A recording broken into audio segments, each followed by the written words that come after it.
In a few moments, you will have an experience which will seem completely real. It will be the result of your subconscious fears transformed to your conscious awareness. You have 5 seconds to terminate this tape. 5, 4, 3, 2, 1.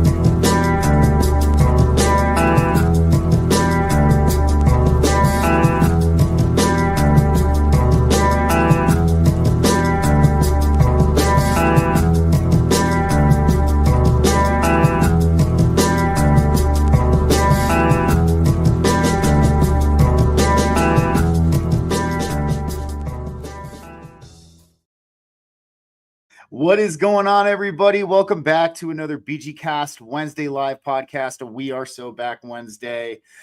Real fast before I get to my very special guest, I just want to say thanks to everybody who came over from Spencer's channel, my show that I did with Spencer last week. Spencer successfully tapped into the 0-point energy field.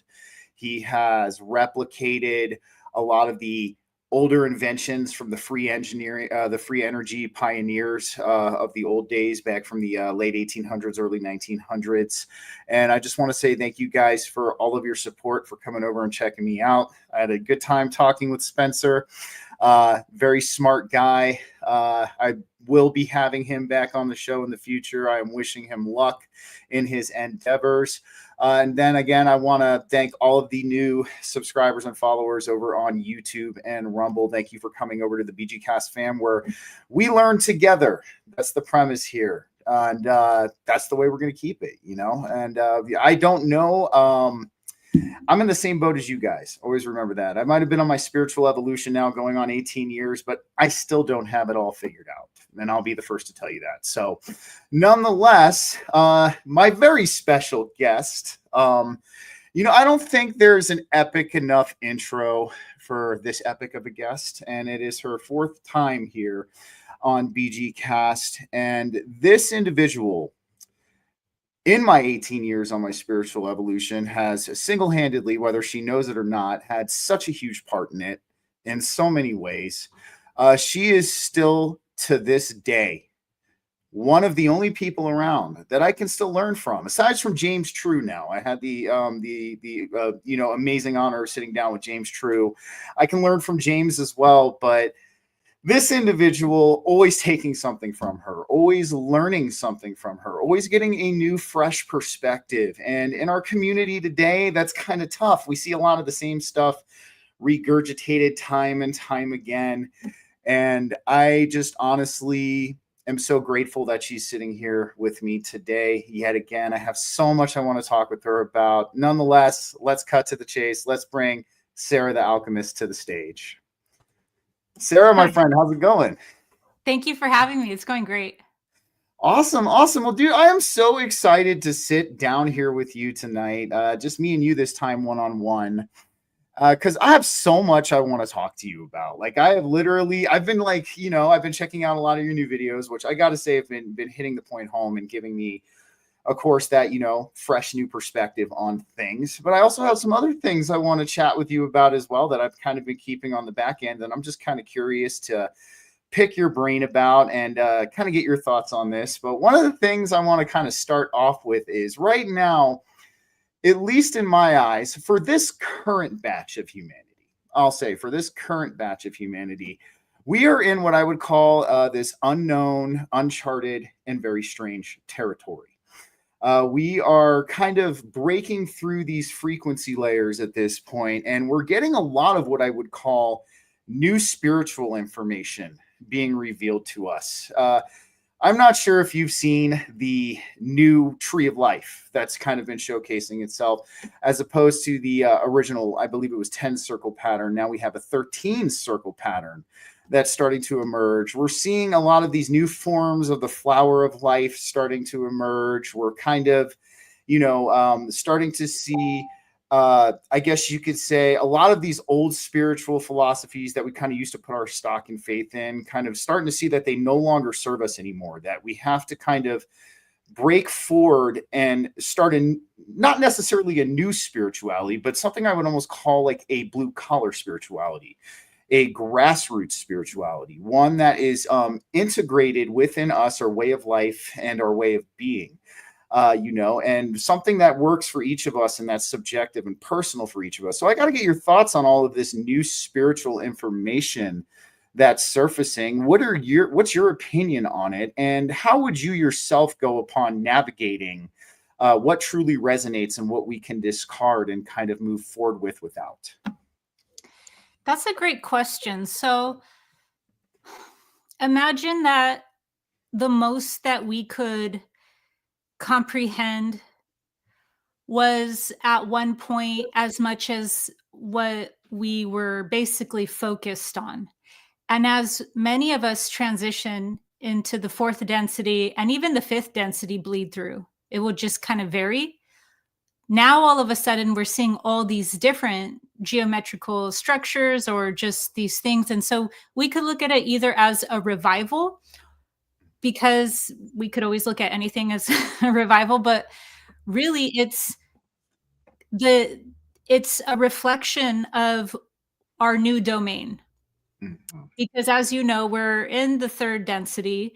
I've been toying around with this concept, and it was through time dilation, and I didn't have a better framework for that. So I just kept saying time dilation in one of my videos last year. But honestly, I still watch physics videos to this day, and I'm like, I like my video better. But then just yesterday, I found something that was talking about how time is now 3 dimensions. I don't know if you're familiar with the fact that space was 3 dimensions and there was just supposed to be one of time. Now there's all of this fantastic supplementary evidence, and can you really prove it? You can't really prove any of the stuff because the models are based off of math. And I love math, but math is insufficient in my personal opinion towards like consciousness created math. Math did not create consciousness. So math cannot compute something that is without, its own volition. It didn't birth itself. So because of that, people in physics care way more about math than I do. I don't care about math. I just go like, wait, there might be 3. And then it sounds legit. But this is huge because playing back into what you were saying about we're noticing all these different features to spiritual, to esoteric teachings, to spiritual science that weren't really there before, or they were there maybe, but they were so well hidden that now there has to be a revival of them. And so, you could look at it as blue collar, you might really resonate with that. I would view it, maybe I might put my own lens or filter, special and customized to it too. Like hipster, something, but yeah, there is really this kind of like grassroots spirituality that isn't a free for all necessarily. It's not like, yeah, whatever you believe, Matt, like that's the new model, because sometimes the spiritual field gets real juvenile, like real childish. And so they'll just start not liking the fact that there's any structure whatsoever. So then they just want to make up subjective realms. But no, it's really dependent on like where we're most occupied in our domain. And that's what we will most resonate with.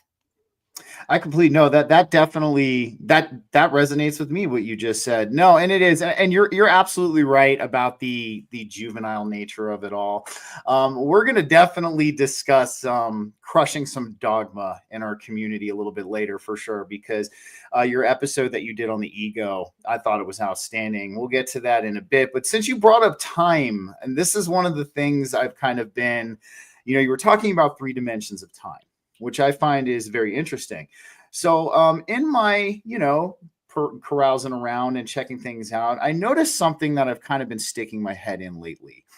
And I want to get your thoughts on this, because to me, it's pretty obvious. And I'm surprised nobody has asked this question before. So I've been looking at the Yuga cycles, right? And every single Yuga cycle chart that I see, it starts and ends on the same date.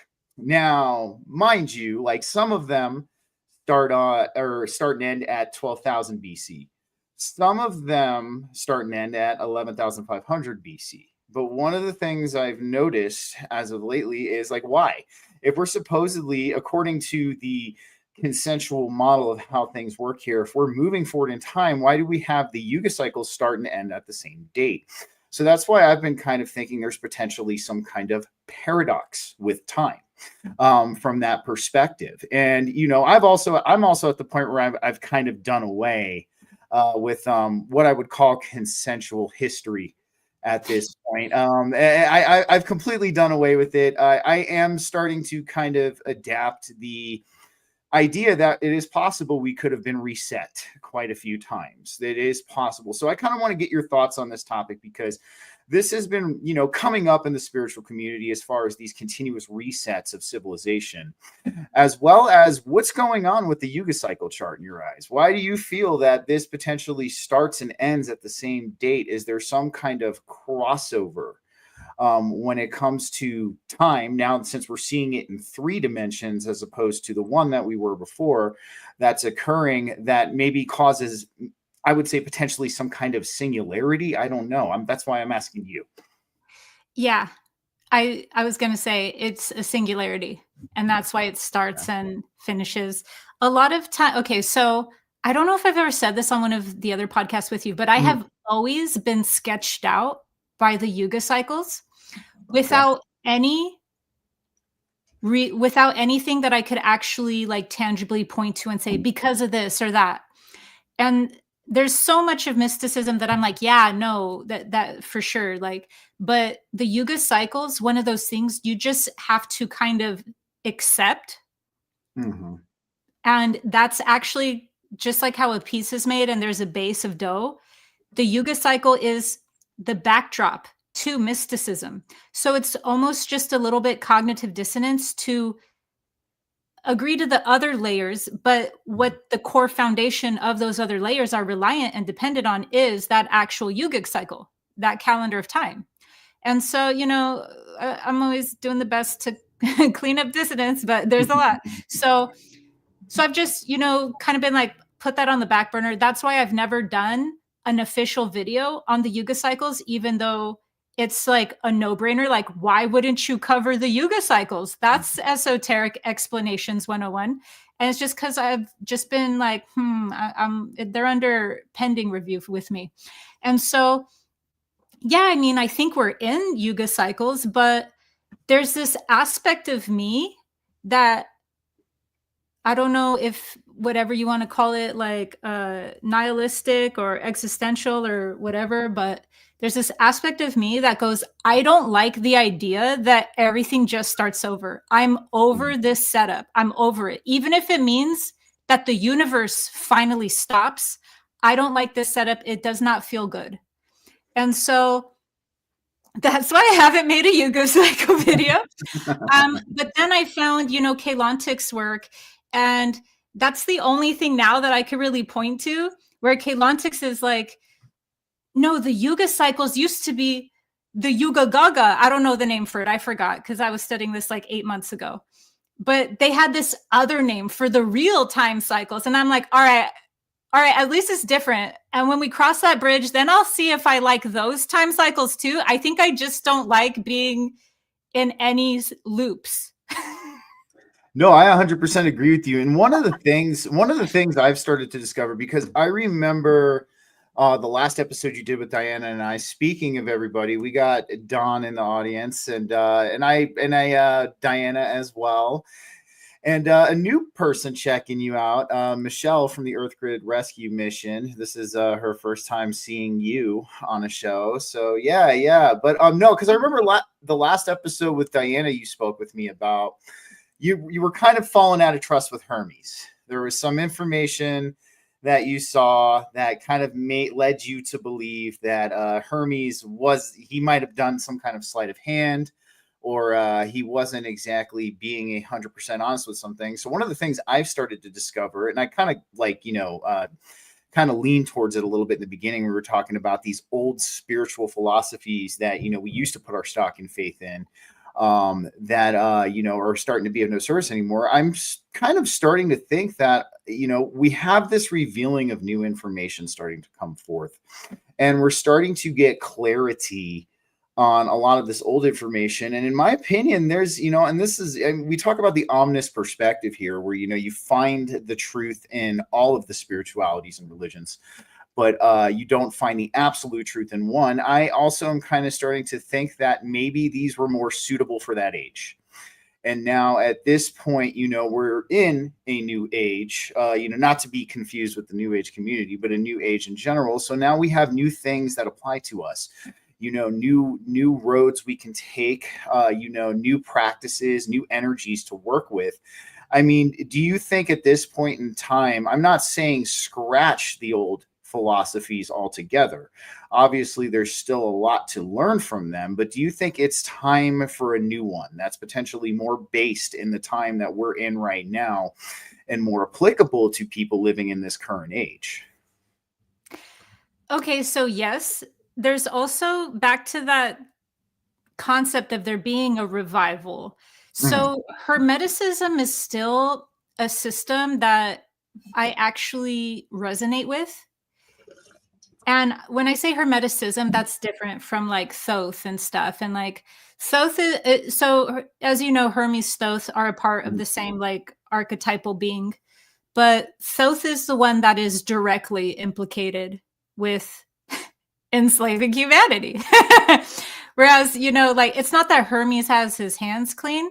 It's just necessary. It's just like as being a part of kind of like the same oversoul or the same entity. The base 10, the base 10 system that is under question, shall we say, that is potentially putting us into a lot of finite loops, is Thoth. Hermes, not that I'm defending Hermes, but the Hermetic system I still have core resonance with because I have found new stuff out about it, where it comes back to that revival. Like, for instance, I'm writing my second season of Mystery Teachings for Gaia. And, oh man, it's a trip because I was going to do a reset video. And I was like, I don't even know if they want these other topics. So why don't I not try to push everything sus through the door? If there's a season 3, I could leave reset for a season 3. But I really wanted to talk about simulation theory, its Gnostic roots. I wanted to talk about Sophia. And so there's just these things that I wanted to really bring forward. And the reason why I'm bringing that up right now is because one of the things that we will change our entire worldview just by switching like language that now we're understanding better is the fact of what mind is. Because Hermeticism is, as you know, very centralized to this concept of mind even being equal to God. Whereas in Neoplatonism, Middle Platonism, mind is simply like the middleman between the absolute. But in Hermeticism, mind is synonymous. It's equal to the absolute. And so that doesn't feel right, and anybody who really understands the unified field through the heart center will really start not resonating with that term of the all being mind. But mind actually means a trinity of being. But beyond that, there's this one professor who he has dived deep into Hermeticism, and he also is paired with the expertise of language. Back then language, now language, how everything got mixed up. And he happens to be spiritually inclined, so he can wrestle with academia. Whereas if anyone from the conscious or spiritual community now would just be labeled some sort of new age conspiracy theorist. But with this doctor, he goes into depth about how mind was the wrong term for what they were calling nous, and that nous means light, and that changes everything. Yeah, that does.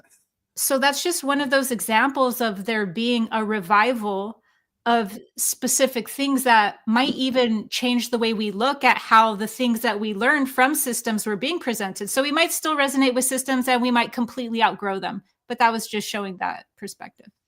No, I completely understand what you're saying. And yeah, I mean, even though I still resonate with a lot of Hermetic philosophy myself, I completely agree with you. To say that the mind is synonymous to the divine itself, I mean, when you experience a form of pure consciousness, it's funny because I actually had my first 5-MeO DMT experience about a month ago. It was done in a ceremonial fashion, and I believe I experienced pure consciousness in that experience. And yeah, there was no mind involved at all. It was knowing, it was being. And that's really the best way that I can describe it. So I definitely resonate with you on that. And thank you for clarifying for this. All right. So the dogma smashing thing I kind of want to talk about because, I saw your newest video. You're not awake until you see this. And you brought up how the ego is actually an important aspect to our spiritual awakening. It drives our spiritual awakening through the knowledge that we acquire, is what you were saying, I believe. And one of the craziest things about this to me is it makes a world of sense. Number one, this illusion of separation is what kind of puts us forth. It's what kind of catalyzes us into looking for these bigger answers. It catalyzes us to going deep within and, finding that divine spark within us. But when we look at the dogma in the spiritual community, when it comes to the ego, we consistently hear ego bad, ego's this, ego's that, and one of the biggest things that we, try to do in our spiritual evolution is we try to tame our ego. We try to soften that so we can allow our higher self to come forth into this experience at a higher and a deeper level. So if you don't mind just enlightening a little bit for everybody, in case they haven't seen your episode on how the ego actually kind of assists us in our spiritual awakening, and it might not be the enemy that this community is making it out to be, that would be really awesome. Sure. I didn't even know what episodes you meant because I don't name my episodes anymore. My YouTube manager does. Okay. His job is to get my content to the largest audience. Mm-hmm. So he's naming things that I'm like, shouldn't we just name that knowledge explained? No, he's amazing. I love him. I found him on purpose. But the point is that if you guys see my titles going like, what? It's like, it's trying to get my content to the largest audience, and I don't even know what the titles are. But anyway, I totally understand. In fact, I applaud you for that. It's working very well. So that actually was birthed by somebody who here's how to unpack this. I'm going to make a video on this. Okay. This is crazy. So I don't even know if it will. I've only been able to like fully say it. Like my mind has it figured out, but I haven't been able to like articulate it except like maybe twice so far out loud. So, okay. So feel free to take your time and go where you want for sure. Okay. So there is a mirror of each other. And I'm a part of this too, but I've kind of become awakened in the mirror. So I'm trying to wiggle my way out of it. There's this mirror, and these two sides are mirroring to each other their dissonance. Shocking. But beyond that, it's what are they mirroring? As a spiritual teacher, I have been accused of every single thing you could imagine. Like I am shocked, speechless at why anyone would want to do this, including myself. So one of those things is that I'm way too dark, like evil dark. And so you see that projection, but then you see I don't go dark enough. I'm actually withholding real important information about the dark. So then it's like I'm too light. suppressive, oppressive in my appreciation and paradigm of the light, but yet I'm too dark. And this is just how I figured it out. This isn't only about me. I'm just first telling you how I first came to this conclusion. But then I see that with everyone in the community. Mm-hmm. And my point in this is, people, like, is there validity? Yeah, there's for sure performance happening on both sides, or well, mainly more like the love and light side. That there's for sure disembodied, disassociative, avoidant, even narcissistic performance happening, 100%. So if we could just put that on the back burner, because that's true, but that's kind of not what I'm talking about right now. But these two sides are accusing the other side of leading people astray through their light or through their darkness. And the ego is in the middle of this conflict. This conflict takes place on every topic. So it's not really only about the ego. But when you see the most prominent part of this problem, it, like, ego is ground zero. So the ego gets portrayed either as something that needs to be defended by people that I would just pretty much call like juvenile in their spiritual awakening journey. Mm-hmm. And then you have sophisticated people, more mature people, but they don't defend the ego. They just know what the ego serves. So they're not really in on this issue that I'm talking about.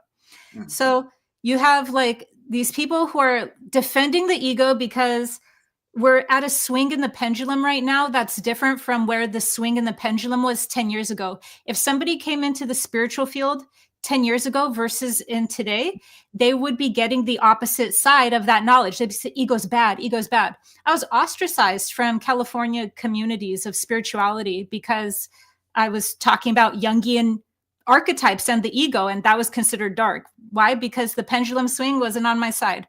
So the pendulum swing now is where everything that was even just 10 years ago, because remember, the pendulum swing's getting faster.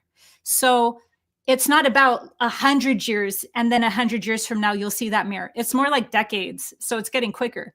So just even now, if somebody were to come into the field, they would be getting a different story of what it is to be a beginner in these spiritual concepts. And they would be getting that those new agers over there, they think the ego is bad. Why? Because, and then fill in the blank, everything possible.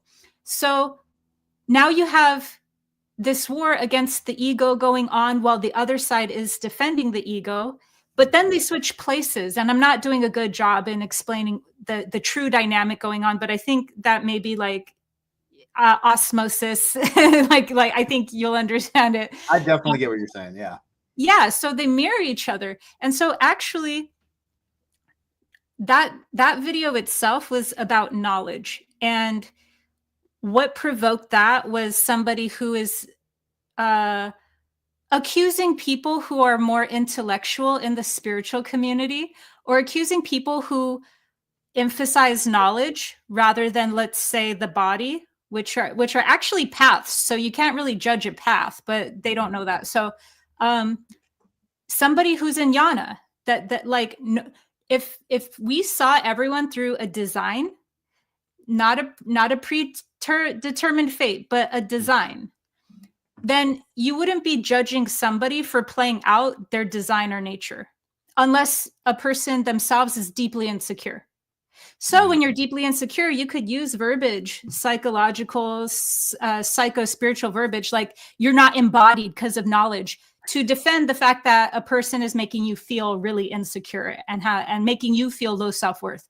So I was actually restoring knowledge, because knowledge is being passed around as this wink, wink, nudge, nudge way of trying to accuse people of not being embodied.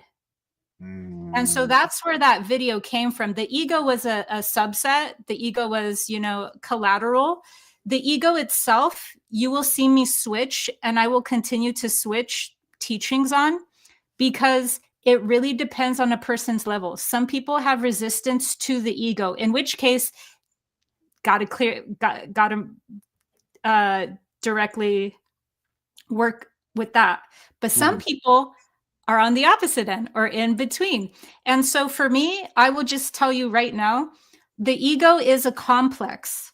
So where do I stand in all of this? Because, I mean, as the trickster archetype, sometimes I purposely don't make it clear where I stand because I care more not about telling somebody what I think, but about where their expansion would be. And so where I view is that the ego is a complex. The ego is not our true self. And I know you know that. I know you know that the ego isn't your true self, but I mean even beyond the higher self. We know the ego isn't the higher self, great, but what's in the middle between the ego and the higher self? You have the self. You have like what we're all gaining towards. We don't actually think, well, I don't know. I don't actually think that I'm going to turn into a Samuel Farad painting of like a giant freaking Godhead monad when I reach Eros Gamos. What you would have is this beautiful compromise called the self. And so what's on the polarities of the self? You have the higher self, the ideal, disembodied, you know, like non-physical ideal self, which is the higher self. And then you have the ego. So what is the ego? Complexes that keep a person from being their true self. But sometimes it's better to reveal the ego storyline not all at once. I know, and I think you phrased it very well. I mean, with that's one of the things that we see a lot when it comes to our communities. We do see this dissonance between these two mirrors, like you were explaining. And ultimately, you know, in my eyes, I agree with you on the ego being a complex. I agree with one of the things I always say about it is it's what enables us to have this experience of separation. It's part of this process and this experience that we're having here. We can't completely kill it off while we're here. We can take, because if we kill it, don't get me wrong, I've experienced ego death. I'm like, you know, I'd be on my floor just one with everything all day long, all day long, just sitting there, just in samadhi on my floor, one with everything all day long, if my ego is constantly gone. And, you know, I really think it's about balance, because one of the biggest things I see in our community is, you know, there's always a absolute sole proprietor for everything that's going wrong in the world. It seems to be like there's an absolute sole proprietor. It's the ego. It's the reptilians. It's the insectoids. It's this, and it's this, you know, absolute. There's always this absolute sole proprietor for everything that's going wrong and all of the darkness here. But in all reality, one of the biggest things I talk about is we need to see that all of this exists within us. Everything that we're experiencing, everything that we're encountering, all of these scenarios, even some of that darkness is a part of us. And it's something that, you know, we have to go within and we have to address and do the cleaning ourselves. Real quick, before I hop into the next thing, since you brought up Jungian archetypes, this is something that's been kind of surfacing a lot lately. I want to get your opinion on. So are you familiar with Carl Jung's Kabiri? With Carl Jung's what? The Kabiri. Yeah. So there are people there's a lot of people in our community right now that are coming out and saying that the machine elves that we experience on DMT are potentially the Kabiri. Now, I want to ask you about that. I want to pick your brain about it, because after doing some more research on the Kabiri, and due to my experiences that I've had with the machine elves, I would say that kind of resonates. So I don't know if you've had any experiences with this yourself that you could compare to it, but it seems to be one heck of a sync for me that the machine elves are potentially Carl Jung's Kabiri, and we are supposed to transmute them. We are supposed to ascend past them, defeat them, as to say. So just curious on your thoughts on this before we head into the next thing. Yeah. If we take the model that you base, because I like the idea of looking at everything from within. Although I will tell you that recently I have just come to a final piece about the level of evil I hold. I'm sure I've been evil in past lives or simultaneous lives. Don't get me wrong. I'm not trying to act like I have white gloves on, but there is a different mind. And I started mysticism first through psychopathy, and now I'm revisiting it again deeper. And I just like, I'm just, yeah. So I understand everything's from within, but also like there's just some levels of darkness this life that some people will not be able to experience. They'll be able to know, like you could like understand, like I understand because I tap in now to the pleasure somebody gets from making somebody, like from being a soul collector, from like trying to break someone's soul. But that's just not something that I like. I like when people are sovereign. So like that there is a level of like separation still, but let's just go with your model about how everything's from within. So therefore, what about these machine elves, and are they meant to be over transcended or integrated, and then through that integration transcended? The machine elves would correspond to the aspects of us that are mechanical, automative, reflective, that would reflect not our true essence, but the aspects of us. Because, as you know, we're larger than just this being. We're more than one being. So they would almost be like the parts of us that are in the subatomic realm. And the subatomic realm has that archonic energy. And I've always viewed kind of like machine elves as being, even if they're not archons, an archonic energy. I would agree. Yeah. And so they would be our archonic automative selves that that I love how much the fringe community trips out on the machine elves, because to me, I've always been like, you guys are just elves, they're not that powerful. But then some people are like, they control this whole reality, they're controlling us. And I'm like, you guys, they're literally just laughing little like subatomic elves. Like, if anything, the reason they're laughing is because we think that they're so powerful. But anyways, so how that would play in with Jung is that I really do see how through his archetypal structure, it was very shamanic. The way that there's an underworld, there's an overworld, there's the whole, there's the self. Even his psychosis, I forget the term. Active. I think he did some kind of, if I remember, he would put himself into like almost a transcendental state. It was almost like he was giving himself an endogenous DMT release of some kind when he put himself in this transcendental state to actually experience this, because that's one of the things I'm very curious about with him. Did he know how to do this? Because, through Kriya Yoga, that's what we do. We work with these chakra locks and we move the cerebral spinal fluid up into the hypothalamus cavity. And of course, the cerebral spinal fluid is rich in endogenous DMT and endogenous cannabinoids, and they work and they have that synergistic effect. And, when you move that, you don't even need an MAOI inhibitor. When you move it up the cerebral, the spinal column into your hypothalamus, it just dumps right into your hypothalamus cavity. So I'm curious if he actually had some kind of technique, because you're right, but keep going. Yeah. So basically, you're going to be the Samuel Farad monad angel. I'm like, damn, he's just dumping DMT.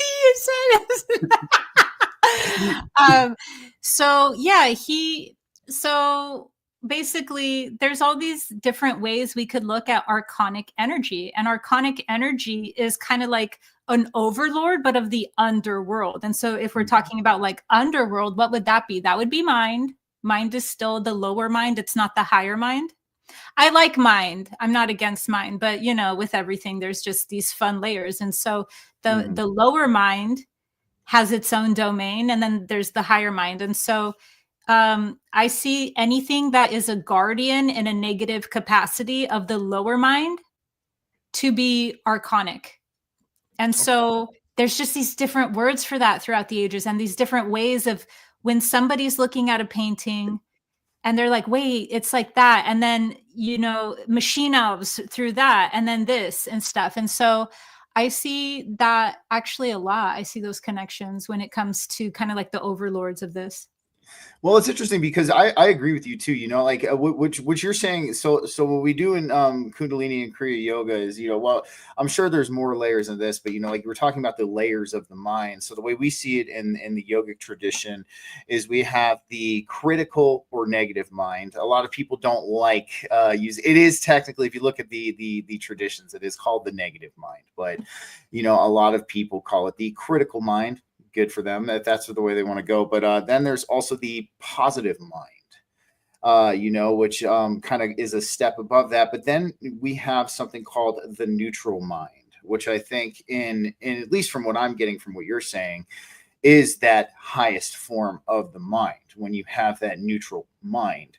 So and of course, like in that state, you're not in attachment for anything that comes from the positive and the negative minds. You can actually observe, take in, sit with without becoming attached to what you're seeing, and actually learn from it on a higher level. So that's definitely what I'm getting on what you're saying from that. That's very interesting, but I agree with you too, because this even kind of ties into what you're saying about archonic and the mechanical aspect. I mean, you look at the secret book of John creation story, for the Gnostic creation story, where actually humans were originally created in the heavenly realms.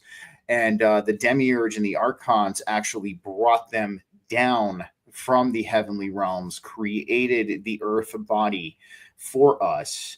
And then the ions came down and blew the divine spark into us. So that kind of makes sense how you say that they are. It is almost archonic in nature. They give me the middle finger every time I go there. So like, we've kind of gotten to like a little bit of a middle finger contest every time I go in, because, well, it's funny because now I hear this is the source finger. Like, I guess like the original meaning behind the middle finger was because it's the source finger. And there is this rumor going around that, when you flip somebody off, you're telling them they need to connect more with source by using the source finger. I love this revision. I'll tell the woman that who gave me the source finger as we were driving for a long time. I thought it was pretty interesting. I thought you'd get a kick out of that because it's the source figure, the source finger, and and not an excuse to flip somebody off. Obviously, we don't want to do that. But all right, so real quick, I'm gonna pull up this post that you made, because when I saw this post, I was like, oh my goodness, she's been kind of like digging down a lot of the same stuff I've been digging down lately. And I'm just going to bring it up real quick on the screen for everybody to take a look. So let me go ahead and share it real fast, because this one was a good one, Sarah. Like it just gave me some goosebumps when I saw this. So we see the mind is an ancient root. The brain is not just an organ. It is a living cosmos, a biodiverse jungle of pathways and infinite potential. Like the soil that holds the memory of every tree and every drop of brain, the brain carries codes of renewal and awakening. It is not a pathology to be fixed, but a living resource, a bridge between body, mind, and the field of consciousness that flows through all things. When we pause, breathe, and bring awareness to this inner landscape, we touch something eternal, the regenerative power of nature within us. The same wisdom that grows forests, shapes rivers, and ignites stars is whispering through your thoughts, ready to guide you.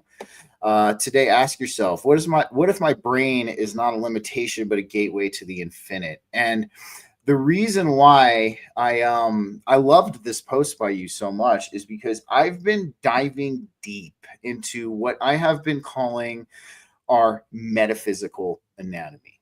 And what I mean by metaphysical anatomy is one of the biggest things, we come to discover when we embark on our spiritual evolution. And, I know you've probably heard me say this on shows in the past, that I do believe that symbolism is the prime language of this reality. I 100% do. I think symbolism is what I would call the true language of this existence. And then I would say that written and spoken language is a secondary when it comes to symbolism. But, when we embark on our spiritual evolution, we end up seeing all of this symbolism in our external reality. We end up seeing the sacred geometry patterns. We end up seeing, the golden ratio, the Fibonacci sequence. We even see the 144,000 in the external aspect as well. But one of the biggest things I think is the real kicker that makes it all come full circle for us. And, one of the things I'm big on right now is integrating knowledge through realization. And this is kind of what I'm going to be talking about with this topic.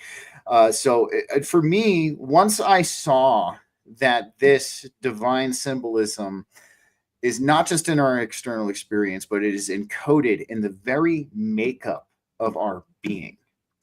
For me, this caused a lot of things to come full circle. And, and even kind of what I commented on your post too, we look at how the 12 olfactory nerves, these nerves are essential for every single thing in this experience, every single thing, from hearing to tasting to touching to facial expressions. All of these tie in right into the hypothalamus, the seat of the soul, the seat of Christ. In your eyes, is this something important that we should be looking at? And do you feel like this is going to help with the integration of the knowledge that we come to understand through realization? And what I mean by that is I call it, I think I've used this word with you before, I call it understanding. Right? When it clicks in you, like you can consciously know something, and you can somewhat understand the concept, but until you sink it into your understanding, I'm trying to explain it the best I can myself right now, because I know you potentially are picking up on what I'm talking about. It's that realization state that it's where the knowledge finally clicks and it integrates into your experience. You're just no longer carrying it around with you in your mind, thinking about it, trying to digest it. You now know it. It's now a part of you. It has now become embodied within you. So I'm curious on your thoughts of this importance for understanding that this divine symbolism is, and that's why I called this show As Within, So Without, is encoded within us. I feel this is such an important thing that a lot of people overlook. What are your thoughts? So, yeah, like you're kind of reflecting back to me how important it is, because I guess I'm so used to it that I've almost become not as magical to the as above, so below, literally on all scales, meaning the microcosm to the macrocosm, the understanding coming from all of this. Absolutely. So also, I would say literally, because when we're talking about your question, is this all important? I think it helps people understand the fractal nature of reality. I think that is also what will lead to knowing thyself, because so many times what keeps us inside a smaller, nice little packaged version of ourselves that is protected from anything larger than us is the idea that whatever is more powerful is separate and external. And so understanding knowing thyself, if we know that that same fractal nature is our blueprint as well, and that to literally study the self, and as you said earlier, like our evil, our machine elves, our archons and our angels, or like the neutral mind, all of that is such literal way of understanding what is beyond us or external to us. And that fundamental truth has been kind of like my cornerstone. It's been my cornerstone.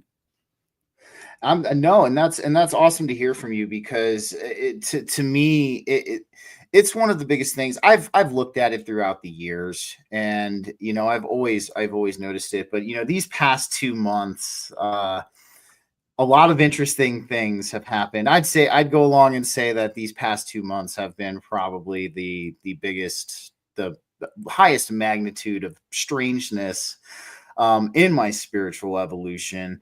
And I had an experience back at the beginning of July that really it nudged me into this direction to dive into this deeper, because for what you can see, we, like you just said, if you know yourself, know thyself, you will know the divine.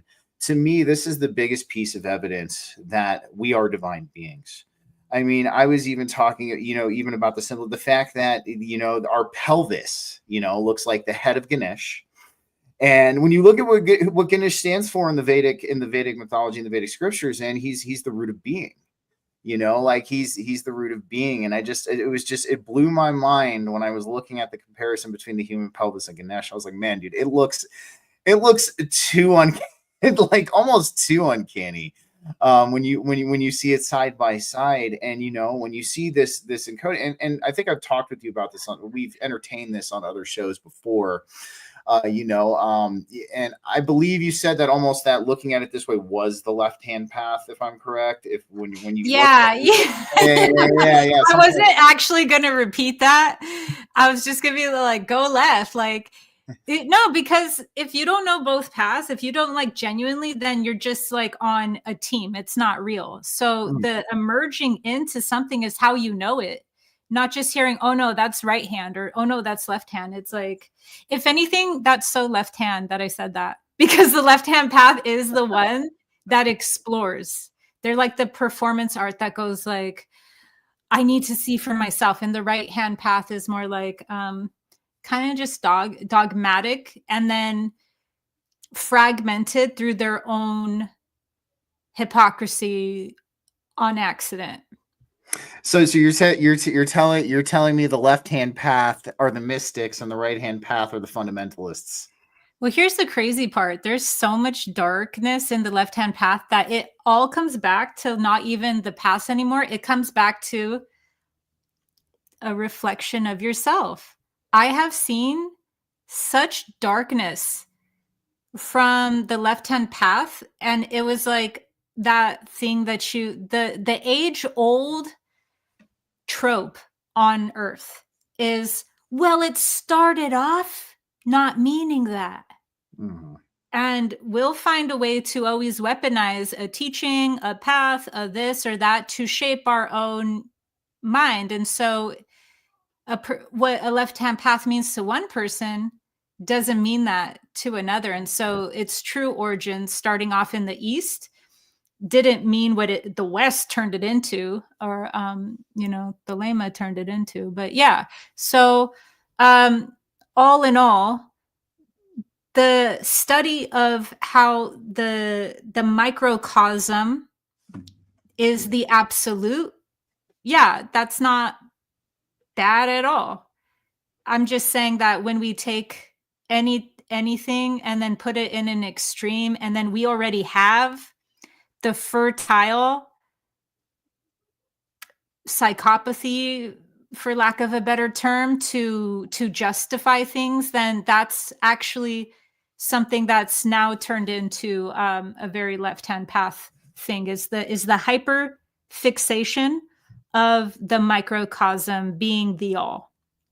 Interesting enough, because one of the things we see, we see at least I've experienced it, in my course of being, I've been in the community for a long time now, and and of course I've seen it as of recently, but there's almost like this demonization of the left-hand path. I see it from a lot of people who you would call fundamentalists, and I'm kind of on the thing that fundamentalism is on its way out. At least for me. Because to me that's very Piscean, and like the Piscean age is holding on with a death grip.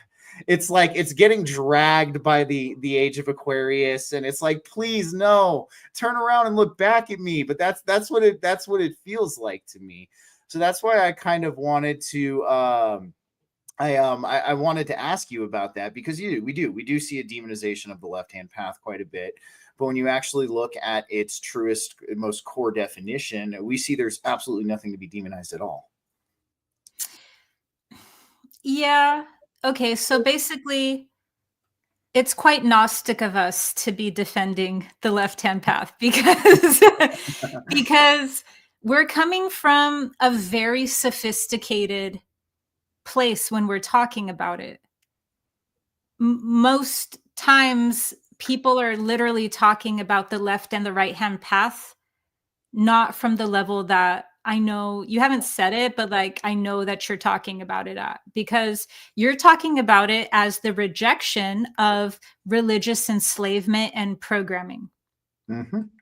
That's exactly where I'm coming from on it.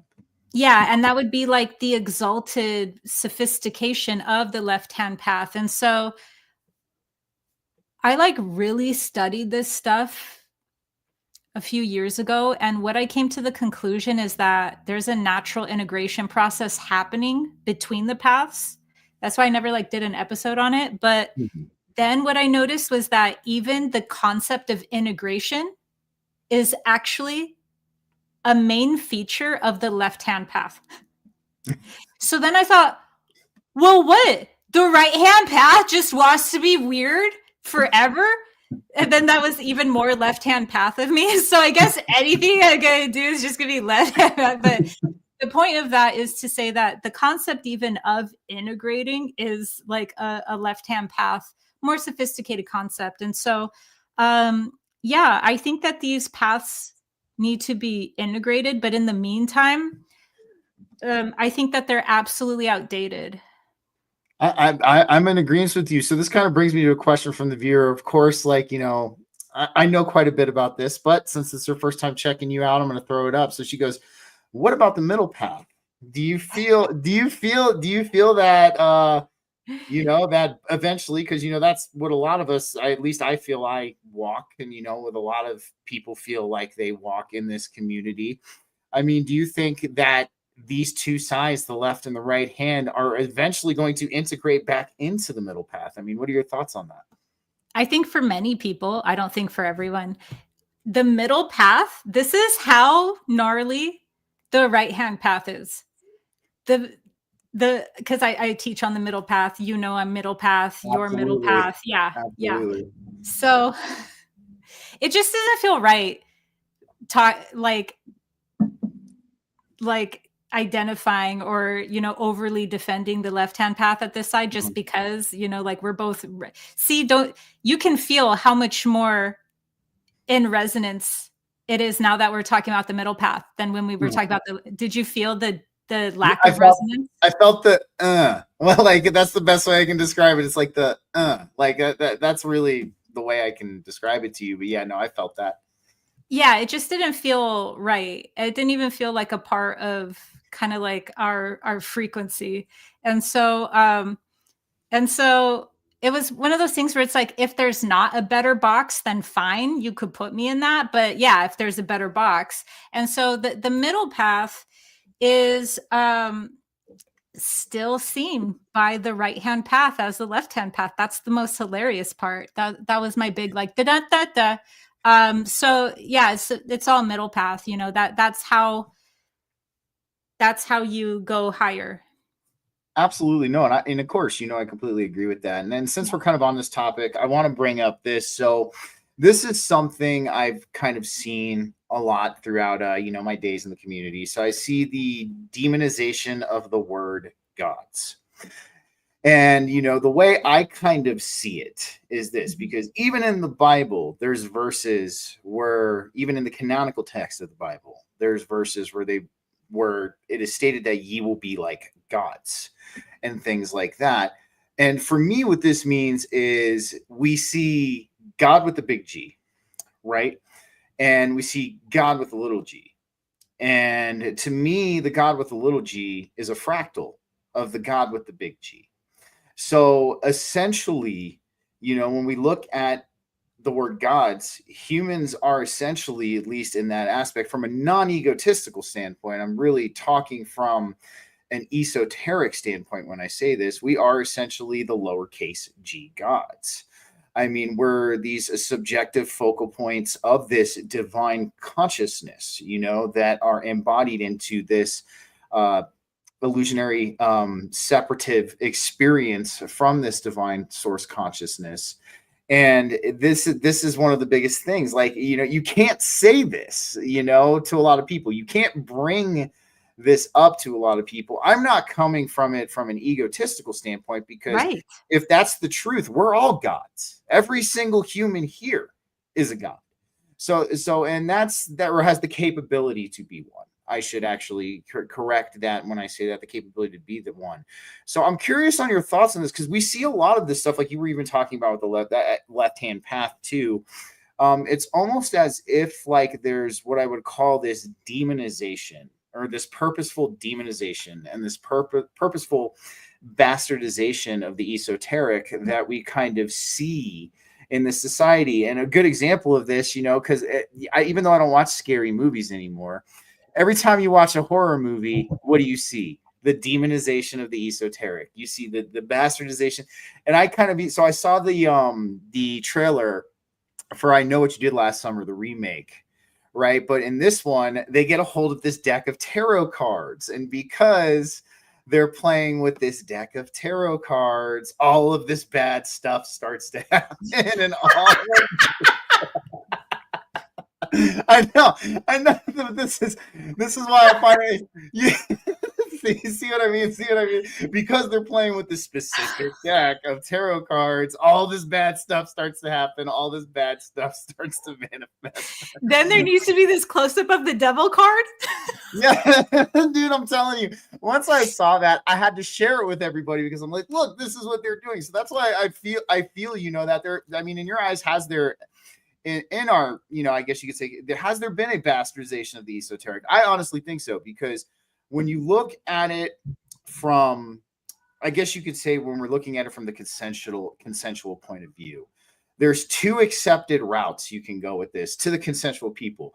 You can be a nihilistic atheist all day long, as much as you want. You're allowed to be that, okay? But you can be this super fundamentalist, dogmatic religious person all day long too. That's completely okay, but the middle path is frowned upon. We can't have you looking in that direction. Absolutely not. So, I mean, what are your thoughts on this? I mean, do you think there is a clear and evident bastardization and demonization of the esoteric in our collective mainstream society? Yes, but first, I thought it was esoteric. Am I saying it incorrectly? No. That's just me. I'm excited you're here, so I'm probably messing up words. But yeah, no, because I'm known for messing up words, so I just didn't know how. I didn't know what the folks were calling it these days. The esoteric. The esoteric. So that's hilarious, and thank you. I'm gonna laugh at that later. Go watch the trailer. I'm telling you, go watch it. You're gonna laugh. There is such a demonization of the esoteric, and that just makes me run like a little piglet over more to Gnostics, because Gnostics aren't scared. Gnostics are the only ones that like kind of got it figured out. They're like, yeah, everything's terrible. Yeah, everything's beautiful. Terribly beautiful. Yeah, they're like freaking like, okay, Gnostic men, they'll be like, ooh, who is this magical unicorn high priestess wearing all black? Please dispatch your wisdom on us. Christian men are like, you witch. Like, there's just this sophistication in the neo-Gnostic, Gnostic, whatever you want to call it, because I'm not really even talking about just like textbook Gnosticism. I'm talking about like the Gnostic spirit. And that is utterly smear campaigned. So remember how I was saying like the right, we'll even call the middle path the left-hand path. Mm-hmm. The right is the right hand everything is like a giant narcissist that smear campaigns you. Are you familiar with how narcissists smear campaign? Yep, they go run around and they talk a bunch of bad stuff about you to everybody. Oh yeah. Oh yeah, hang out your dirty laundry. I've had it done to me by a narcissist, so I know. Oh, I bet. Yeah, because somehow, like, if you have a creative spark, then you'll get a smear campaign. So you have a strong creative spark. That does not surprise me that you know what I'm talking about. So the right hand path is like a hyper metaphysical narcissist that will smear campaign. And that's why you won't know which is which, because they're accusing you literally of what they are doing and they are scapegoating you. Now, the other side of that equation, which is why the left-hand side is an extreme too, but we don't even need to talk about the left-hand path the way that we were talking about it. We can just say the opposite of the right-hand path is what's mainly known as Luciferian energy, but we don't even need to use Lucifer right now as the example. Let's just say there's this other path or this other entity, and that other entity goes, I am God. But here's the thing. I understand how the New Age can be grooming people into that dark occultist path of I am God. I get that. I've just never known one single stoner. I've never known one New Ager. I've never known one spiritual person who actually took that literally and thought that they were only God. That is what any type of dark occultist who wanted to believe that, who looked for an excuse already, does. And so that's really known in the death cults and in the dark occultists. You know, the people when we refer to like, who are the powers that were? Who are they? They actually believe that they are they're better than everyone else. They have taken everything and literally inverted it. So if there's an above, then they go, no, there is no above. So they actually like hate God. They want to be it. They want to actually find a way to be in transhumanism, like vessels where they upload their consciousness into that so that they can play God here in this realm forever and kind of like avoid dying and therefore the karmic balance that will occur.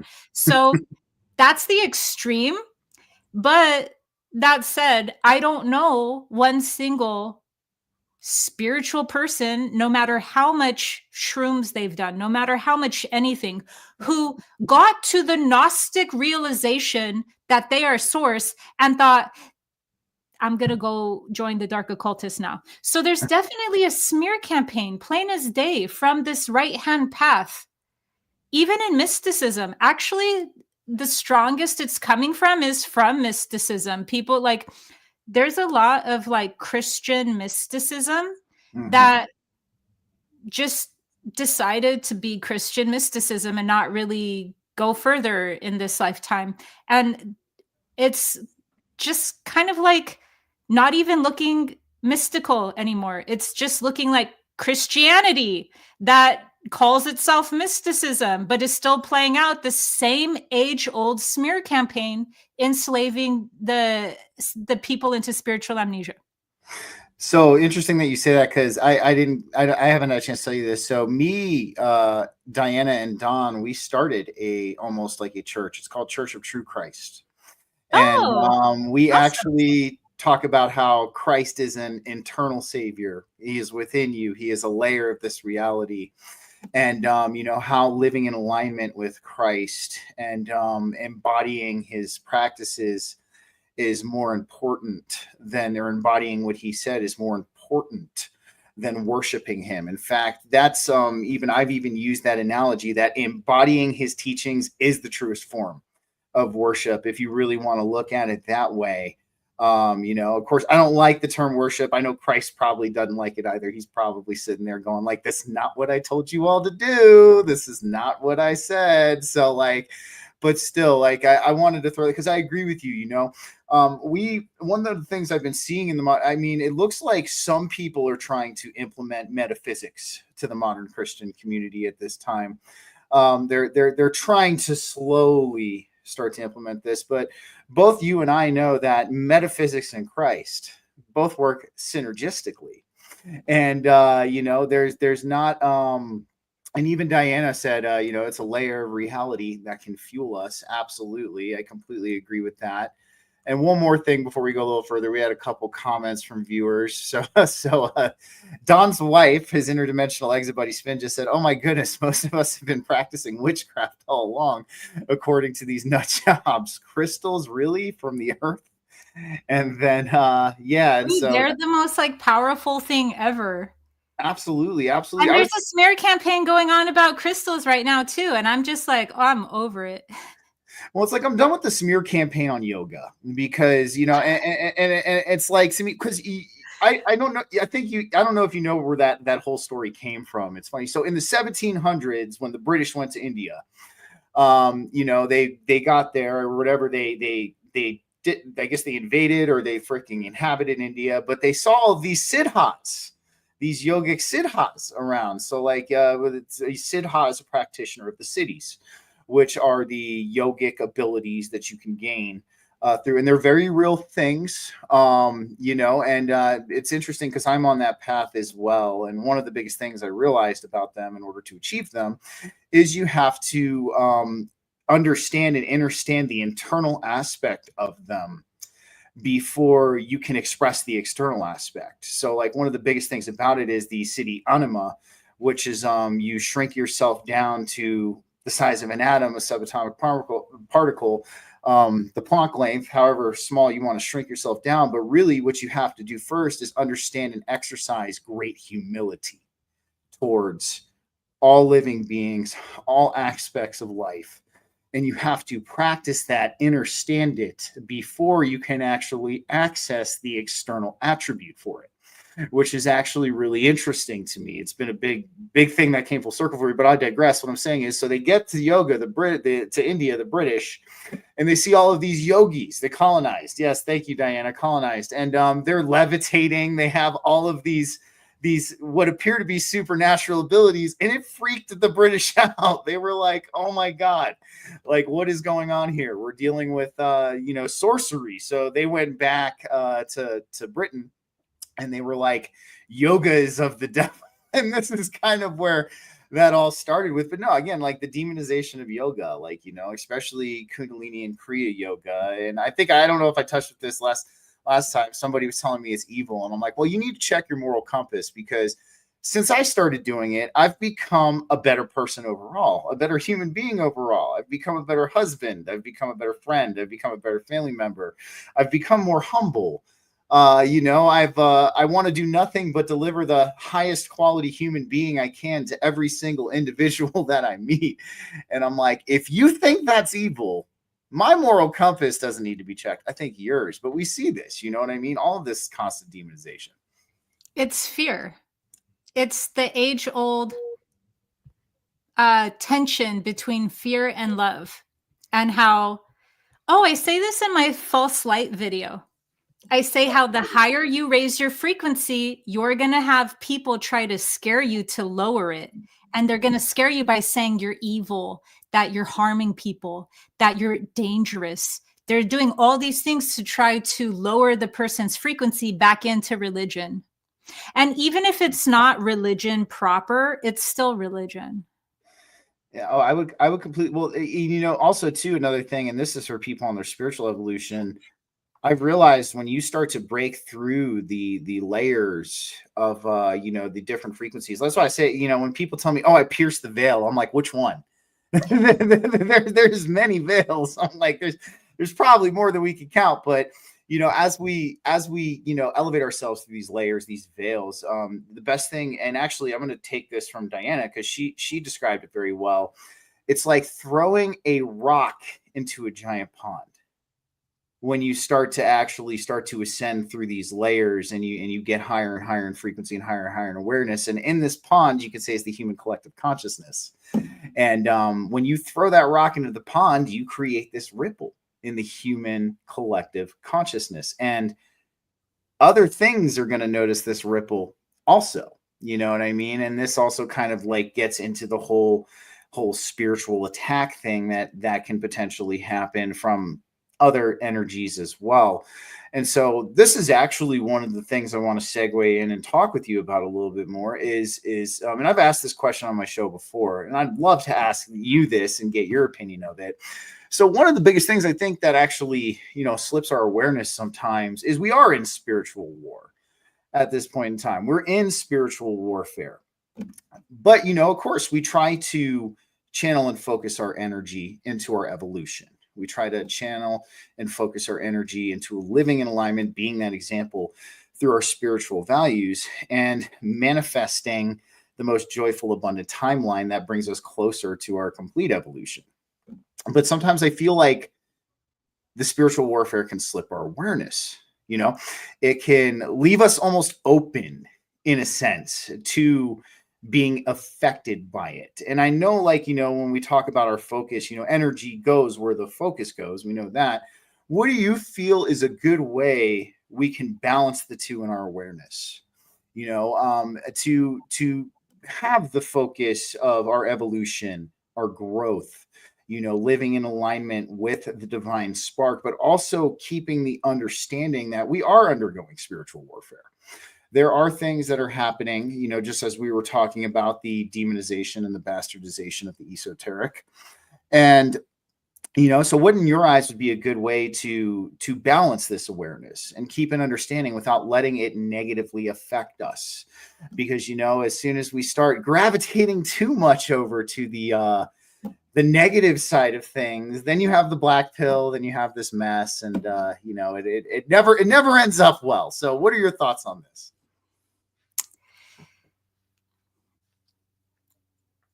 Well, first, you can attract protection. Absolutely. You just have to be attractive to attract protection. And so, what is attractive? Attractive is wanting to help people that are not in your immediate sphere. And it doesn't even need to be in virtue signaling ways. Like, for instance, a lot of things that happen now, I view as virtue signaling, but that I genuinely thought at one point in my own awakening process, I'll be able to help if I do this. I'll be able to help if I do that. And I just woke up out of one layer and one layer until I realized, like, we all need to be DMT. So I'm helping, but it doesn't maybe look like it to someone else. And I have to just accept that I'll look like a bad guy to some people, and that's fine, while I still think I'm doing a really large thing that's helping more than other things are that look like they're helping because they're virtue signaling. But anyways, you can attract protection, and all you have to do is be attractive. So what is attractive? Attractive is to use your source bestowed inner gifts for a larger purpose. We all have inner gifts. Absolutely. And they'll be different, like X-Men properties and qualities. We won't maybe have all the same gifts, or we might be a part of the same X-Men family, or we might not, but they won't all look the same. But if we really cultivate those and then have the intention to bring that forward in whatever capacity, then that's attractive. That will attract protection. Another thing for protection, you already touched on it, so I'll get to things that maybe you didn't touch on, was that if we are constantly focused on things that are attacking us, that actually allows there to be a subtle energy exchange.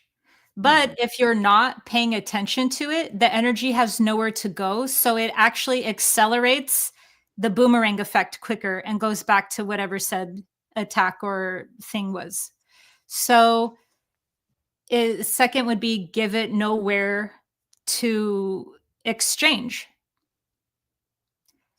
The third, oh my God, I just realized you want to be small?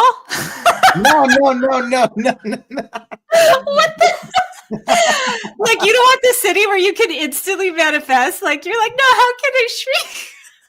That was just the one I was using as an example. Oh, okay. Actually, the one I'm not going to toot my own horn, but one of the ones I feel I'm really close with, because I had an experience during a Kriya session actually one time, is a Lakima. So Lakima is the ability to make yourself super light. And it was funny because there was one day I was really dialed in for a Kriya session. And I remember I was contracting Mulaband, my root chakra, and I was sitting on my Zafu cushion. And like, I was really dialed in, like, I mean, very much so. And I remember I was contracting it super hard. And I kid you not, my butt started to lift up off of my Zafu cushion. Probably, I want to say like 3-4 inches.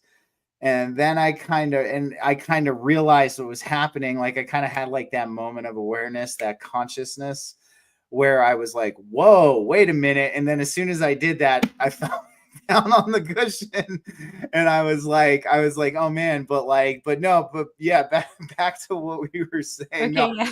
I don't technically want to be small. Just I'm trying to, it's the path of the Siddha. You gotta learn them all, and you gotta learn how to embody those internal principles. But like, yeah, as you were saying, go on the third thing. Yeah. So then there's actual protection things a person can do, but I'm just trying to think of the ones that are more creative than like. There's so many different protection anythings. And then some will also depend on a person's specific energy field. Like, for instance, one person might not get much out of a certain energy that's being supplied to them through a crystal because they have sufficient levels of that energy within their aura already.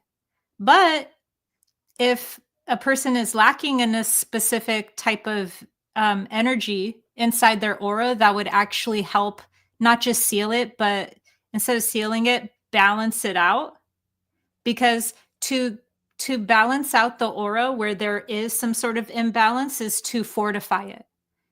And it would fortify the field from something that is coming in. And so I'll say it this way. Some people ask me after they've had an energy healing session with me, they go, I believe all this. I'm not trying to be rude. I just have a question.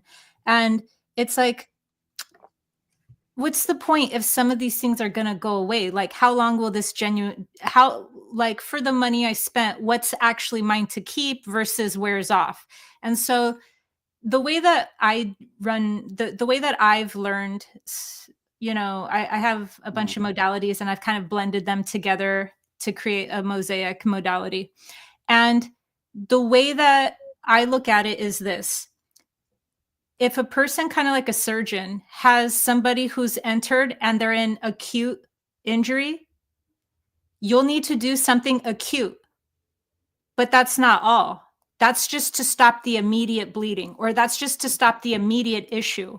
So there'll be one thing that you can do to stop an immediate thing, knowing that this isn't really getting deeper. This is because this issue needs to be addressed if we can even go deeper.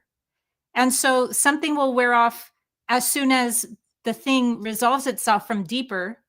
And so there's different layers is basically what I'm saying. So one thing might need to be if somebody's running away from like a narcissistic ex that's sending them a lot of attacks or whatever, it would be like something to fortify the field that might wear off. It might not be strong because the person can't like maintain that internal wherewithal yet to get it there. But do you see how that would be needed first in order to do deeper levels of work? Yeah. So it's kind of like that. So that's how the crystals work. The crystals help in a way where a certain energy will help fill out and fortify the person's aura until, that doesn't mean like, oh my God, but you're using placating. And it's like, no, these are tools. You know, we don't mistake the tool for being the thing itself, but they're tools. And so, and I've seen the people who kind of like go straight into above this reality.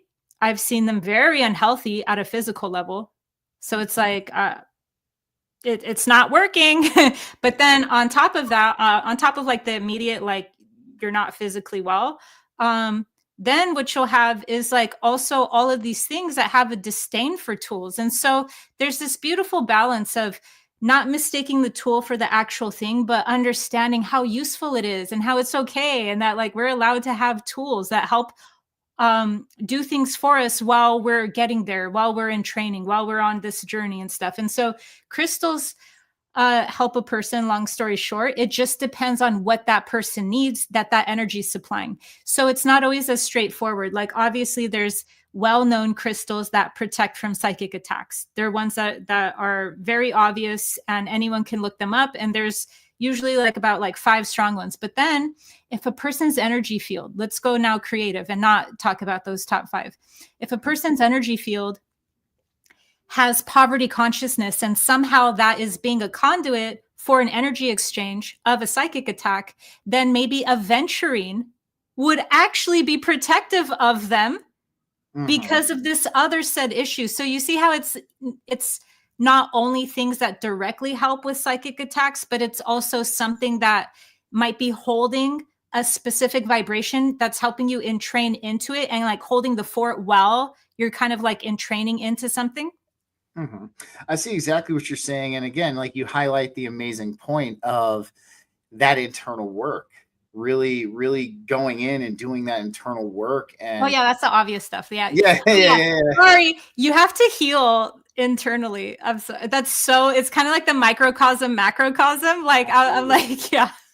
No, I completely agree with you. Real quick, Diana brought up a very interesting thing about protection. She said a servitor.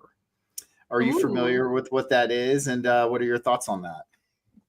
Yeah, isn't a servitor kind of like, for lack of a better term, like a spiritual golem? Something like that. Yeah. Yep. So it's almost like think of an egregore that works for you, as opposed to it, going off and doing as it pleases, like most egregores like to typically do. Yeah, you can definitely have one of those. I think I said this on Paul Chek's podcast. I had at my lowest of lows, like my get me off this planet era. I think we've all had some of that. Yeah, the get me off this planet. It's like, but what phase of the get me off this planet? The happy ones where you get to be a spiritual teacher talking about get me off this planet, or the lower ones? So in my lower get me off this planet phase, I'd be waking up in the middle of the night to a large, a little bit taller than me. I'm 5'4". A little bit taller than me, black, like onyx black cobra with red glowing eyes. That wasn't scary. It was scary. And not only was it scary, but I can feel the presence of a negative being. They feel hateful. They feel like malevolent. Like it's quite easy actually to know a being's nature, because they can't help but sense that off, unless they're like Nordics, because those are like vampires where they can charm you. But usually negative beings mean it, and they're easy to feel. And so this one did not feel bad at all. And I was confused. And it actually then started walking with me when I would take walks around my block, around my neighborhood. And so it wasn't just at night. So then it started appearing there. And then it started being able to telepath to me, because I felt bad, because I knew it could feel that I was judging its appearance. But lo and behold, it was holding space for me as a protector of me until I felt, more stable mentally. I dig that. I had a similar experience recently. I was so I did this. It's interesting because in Kundalini and Kriya Yoga, you take on something called a 40-day challenge, and look at how long Christ stayed in the desert, 40 days and 40 nights. And you look at how the Yogananda Institute looks at Jesus as a Kriya Yoga master.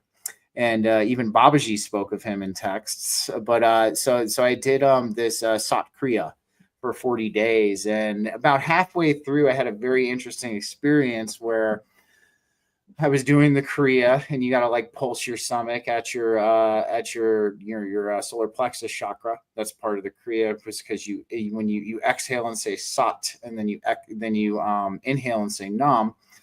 And I had this like almost what I would call like this quasi psychedelic experience where this dragon came up my spine. Like it was the most olfactory energetic experience I ever had, because it felt like I could feel its head nudge up the back of my neck. And I'm sitting there, and it comes out through my crown, and it circles around me, and it looks at me, and it like cocks like a weird grin at me. I didn't get any bad vibes or bad juju from it at all. It came from me, obviously. It came from within me. And then after it swirled around, I felt it shove its head back in my crown chakra, wiggle itself back down my spinal column into my solar plexus chakra. And I was like, dude, I got a dragon living in me. What's going on? What's happening here? But that is my servitor, technically. It is. It's my protector. And it resides in my solar plexus chakra. And that was like a very interesting thing to find out about myself, through this kind of exploration. But no, exactly. I agree with you. It's like, and that's why, like, I've been communicating with a batch of entities for a little bit. I'll chat with you after the show, but this is why I trust them. And it kind of lends credence to your point.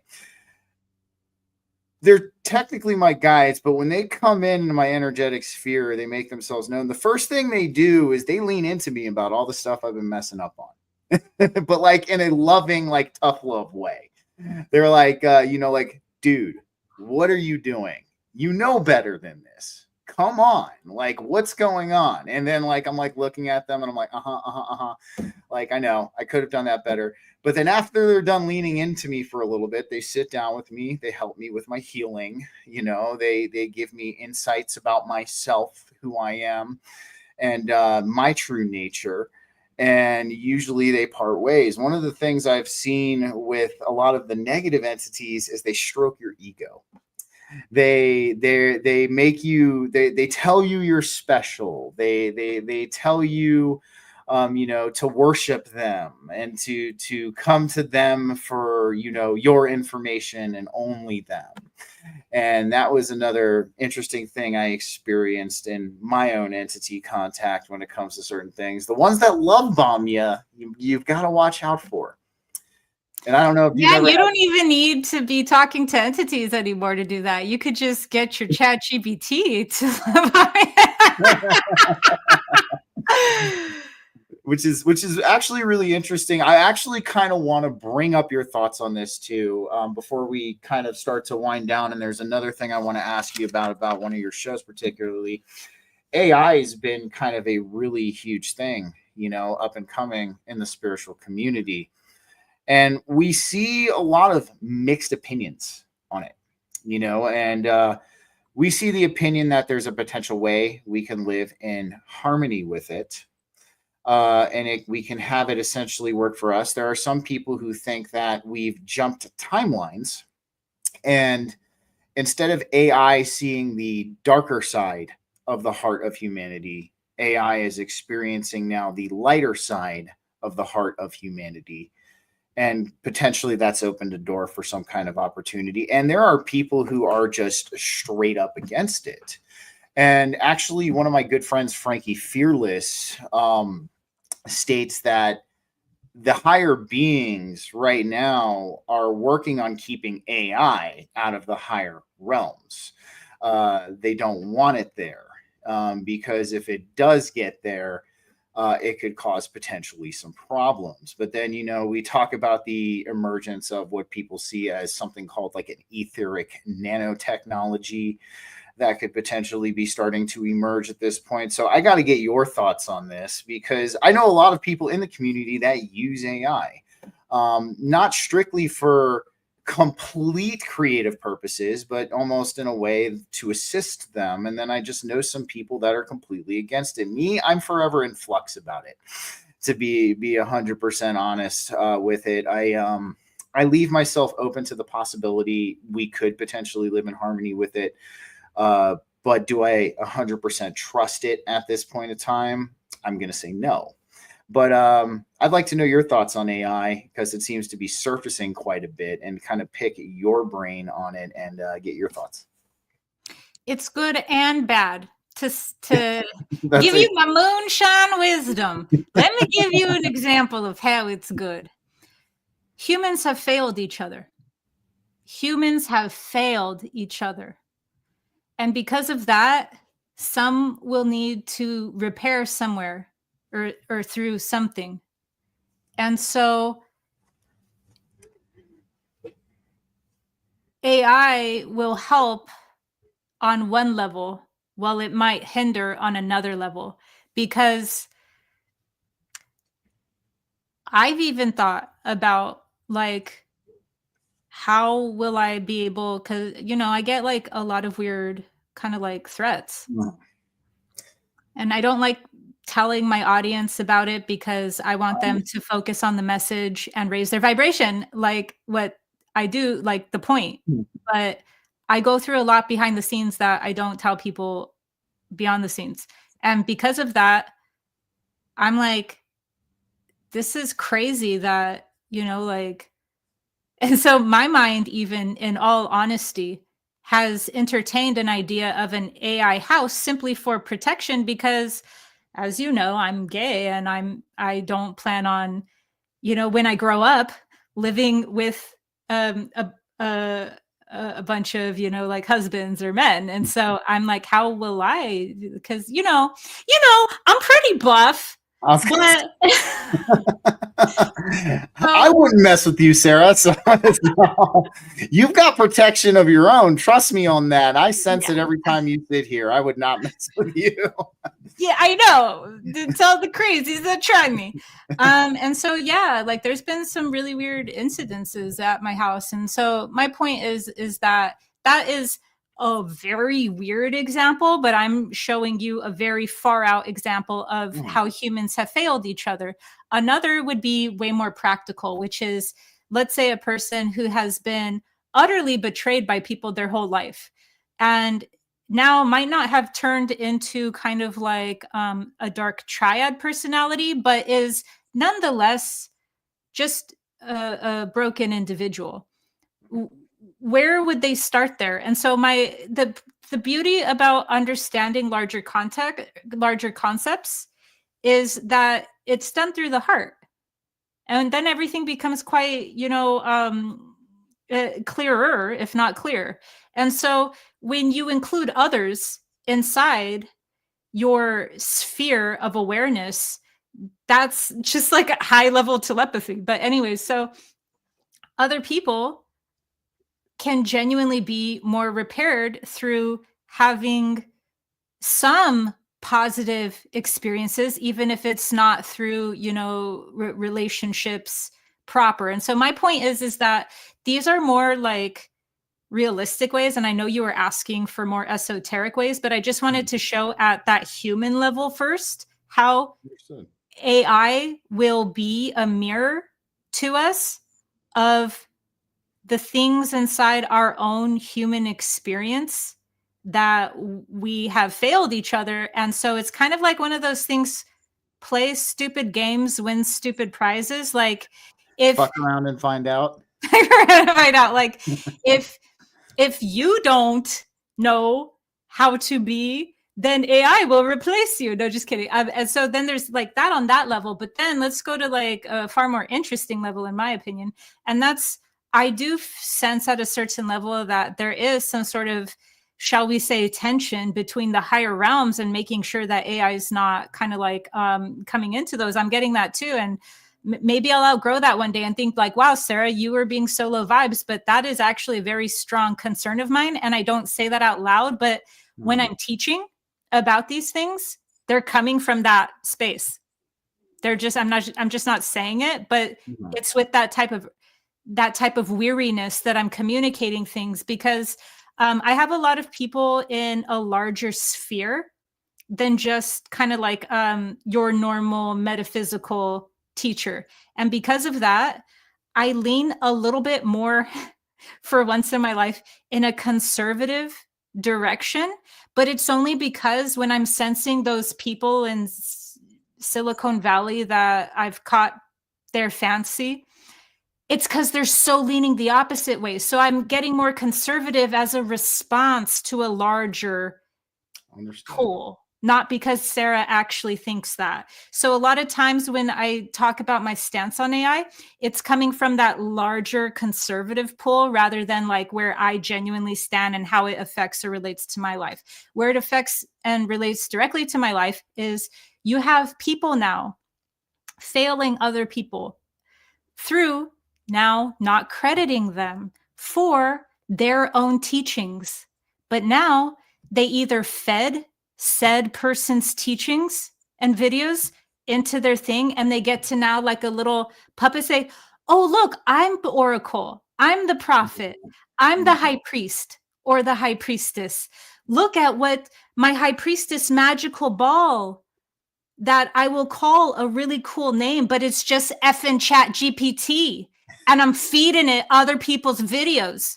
That's a failure. When you can't admire somebody for whatever, because let me tell you something.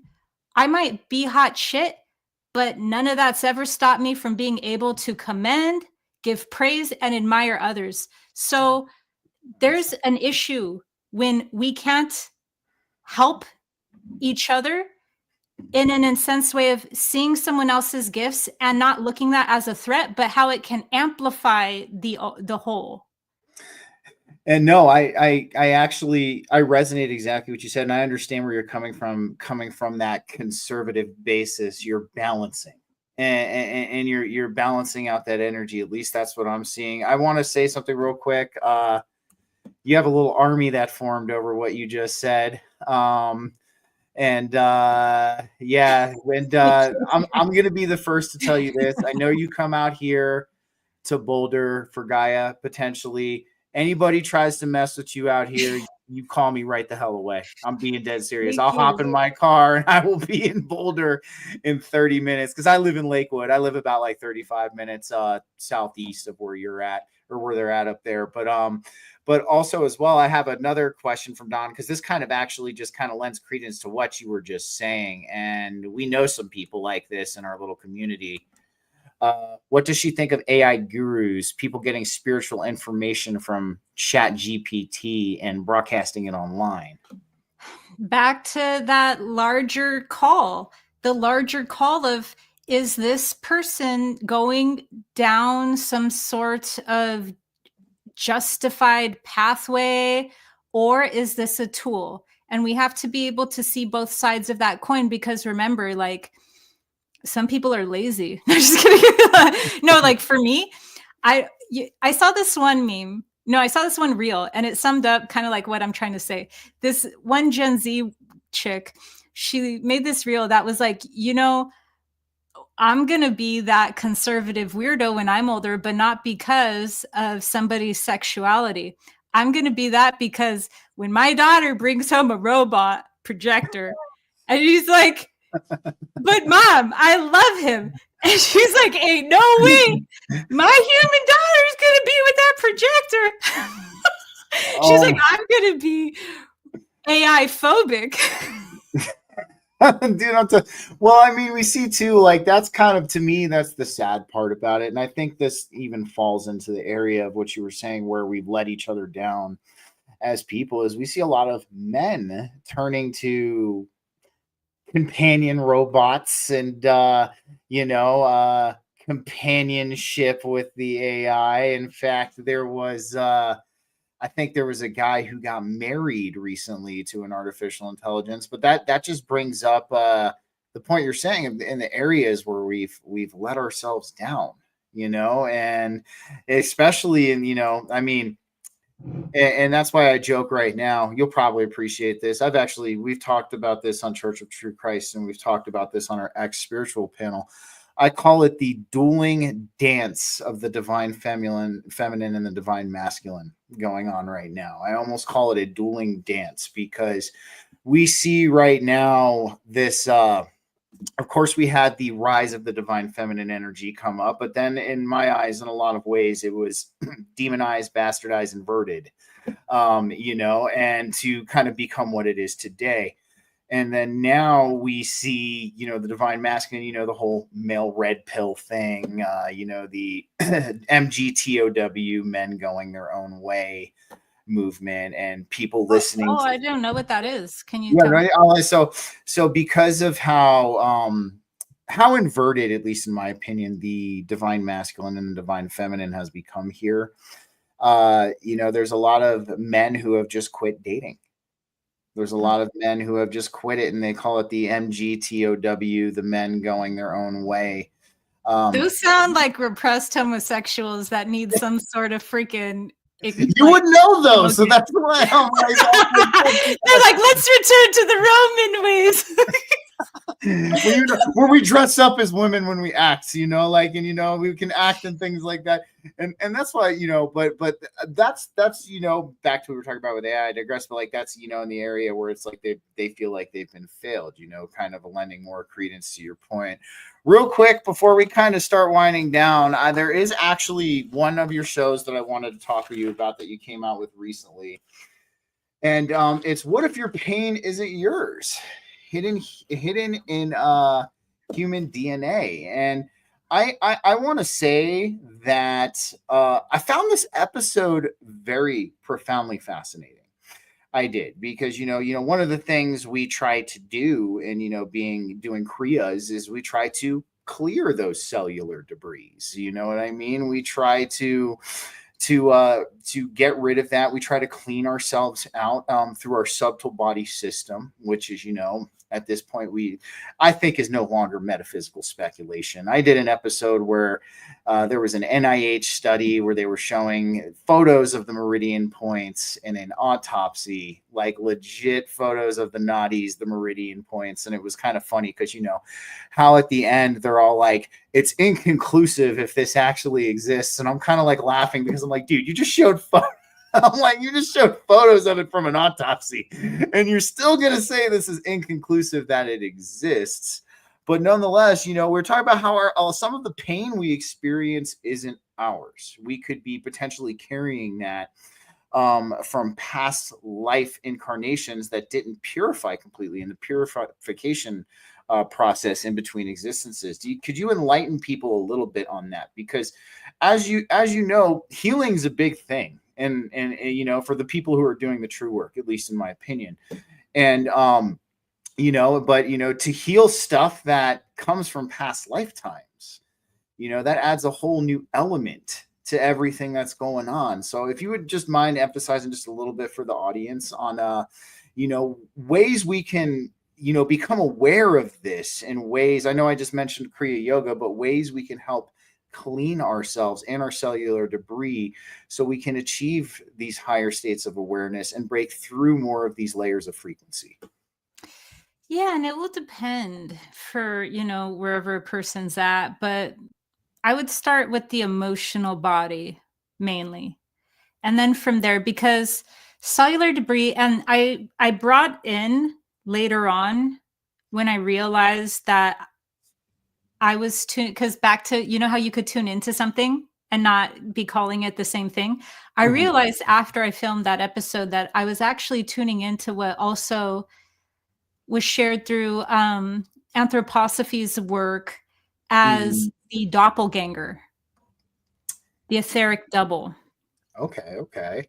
So then I quickly made a segment, a voiceover to kind of like put that in there, because anytime I can supplement what I'm saying through back it up through any other thing, I try to, so that it sounds more supplement. So yeah, but when I tune into it, it's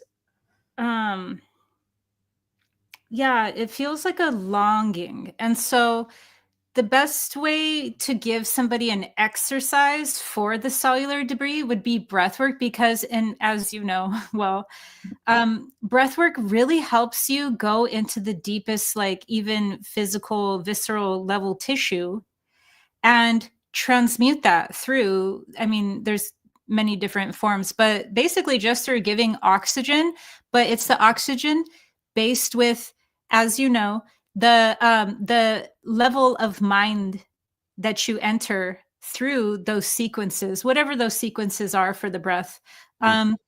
You dial into different dimensions based off of whatever sequence you do the breath in. And so because of that, like, it allows you to give your higher consciousness as the metaphysical nutrient, while the oxygen is the physical nutrient.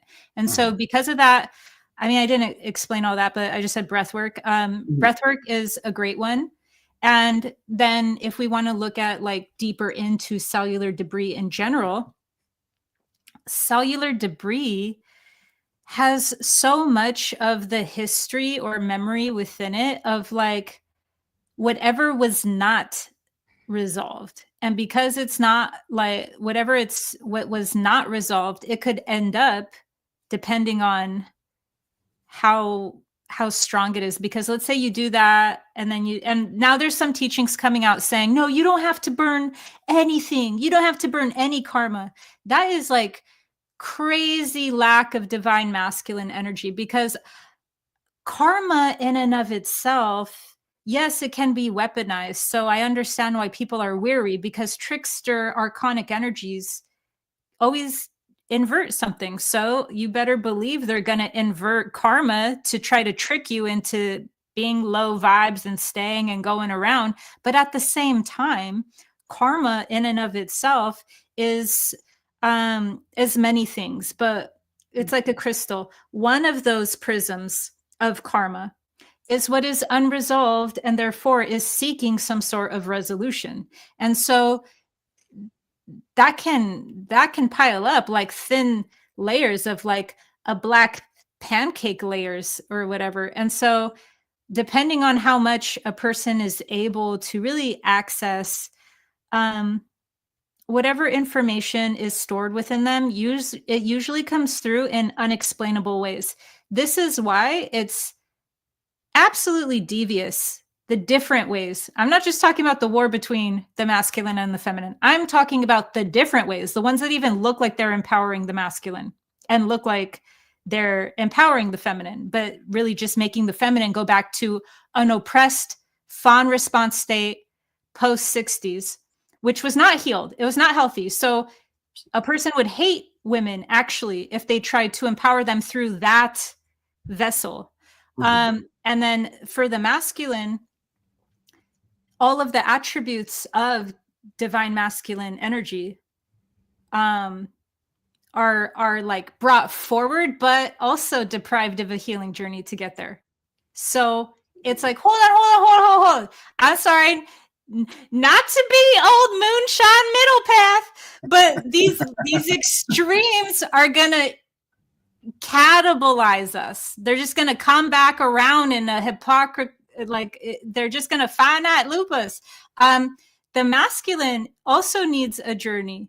And so imagine everything I just said right now about being able to access your unexplainable things. Well, guess who can't even access that?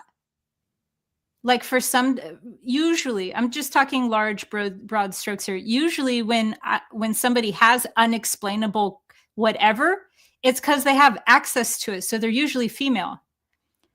What if a man was so disconnected from his emotional body through programming, culture, society, everything, that they're not even allowed to have unexplainable anything? Now you have deeper and deeper layers of disconnect to even work through at that point. So basically, the health of anything will depend on the health of the masculine and feminine energies, no matter which way you cut the cookie or what prism you look at it through.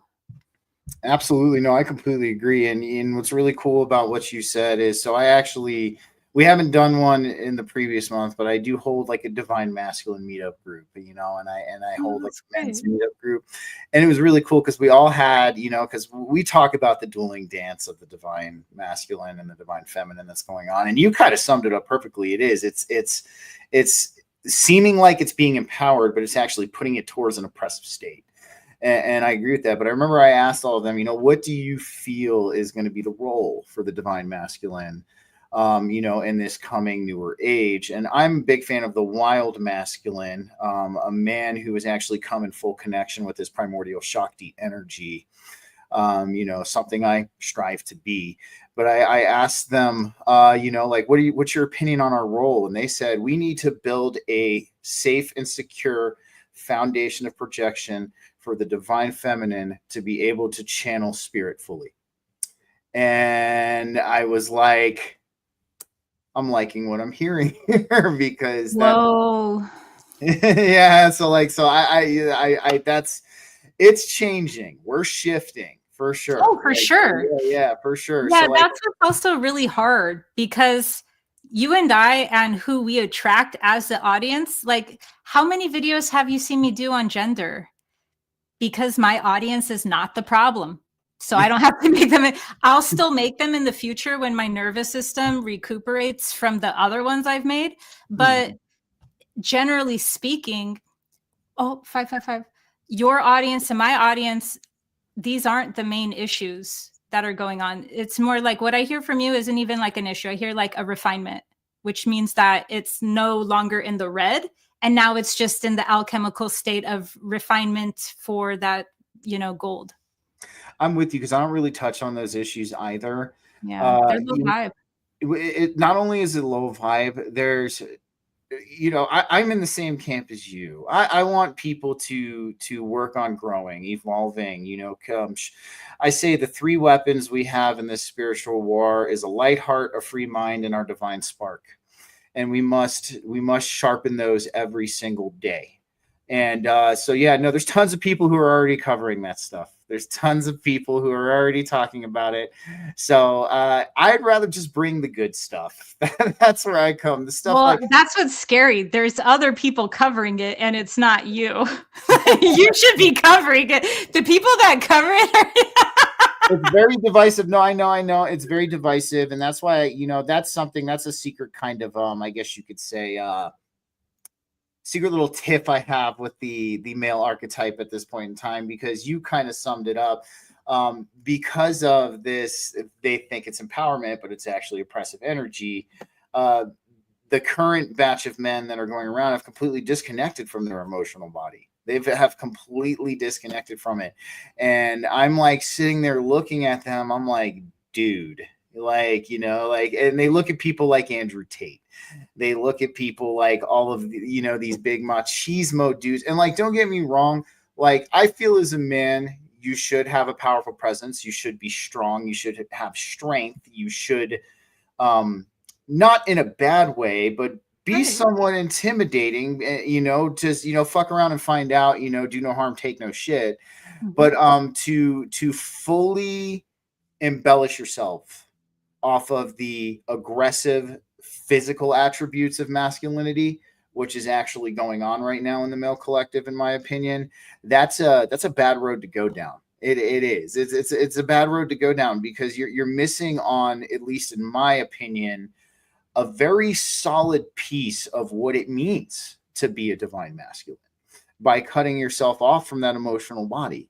So that's maybe I will cover it a little bit more now that they're doing it on purpose. So yeah, they're not unaware that gender attracts the lowest hanging fruit. You can always polarize people through gender. You could gain a following easier talking about gender than anything else. So it's the lowest hanging fruit, and the people who are energizing that polarization, they know what they're doing, and it's not an accident. Oh, I completely agree. And I'm on the long road on this. I mean, I do this because I love it, and I do this because I'm passionate about it. And I want, you're kind of a model for me and how this is done. And even after almost 4 years of doing this, I still haven't hit 500 followers on Rumble. I've almost hit 400 on YouTube. I mean, on my X account is where I have like the biggest following right now. I'm almost at 1,700 people, but it is, you get a following. Post this stuff to your X so that Yeah, it's streaming on X right now. Oh, good. And so thank you. Yeah. And but you know, it's if you want to take the short road, I guess you could say, like you're saying, yeah, you would talk about those very polarizing topics. And that's one of my biggest, that's why I look at the conspiracy community right now. And it's funny because I used to be a member of that community. Me too. And, I used to be too. We're all like former anonymous. I was an anon back in the heyday. I was completely. And but you know, now it's like, but back then the conspiracy community understood that all the conspiracies were showing us an underlying spiritual nature to this reality. Why would every conspiracy have esoteric and occult ties to it? Quite literally everyone has esoteric and occult ties to it. So why would that be the case if there was no spiritual nature of this reality?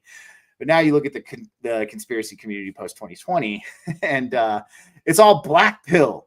There's no acknowledgement of the spiritual nature of reality anymore. And it's like, I'm sitting there like, dude, like, man, this is all gone downhill. So that's why, you know, everybody, this is how I roll, Sarah. You know this by now. I like to bring solutions to the table. You know, we're all aware of what the problems are. We know what the issues are in this existence at this point in time.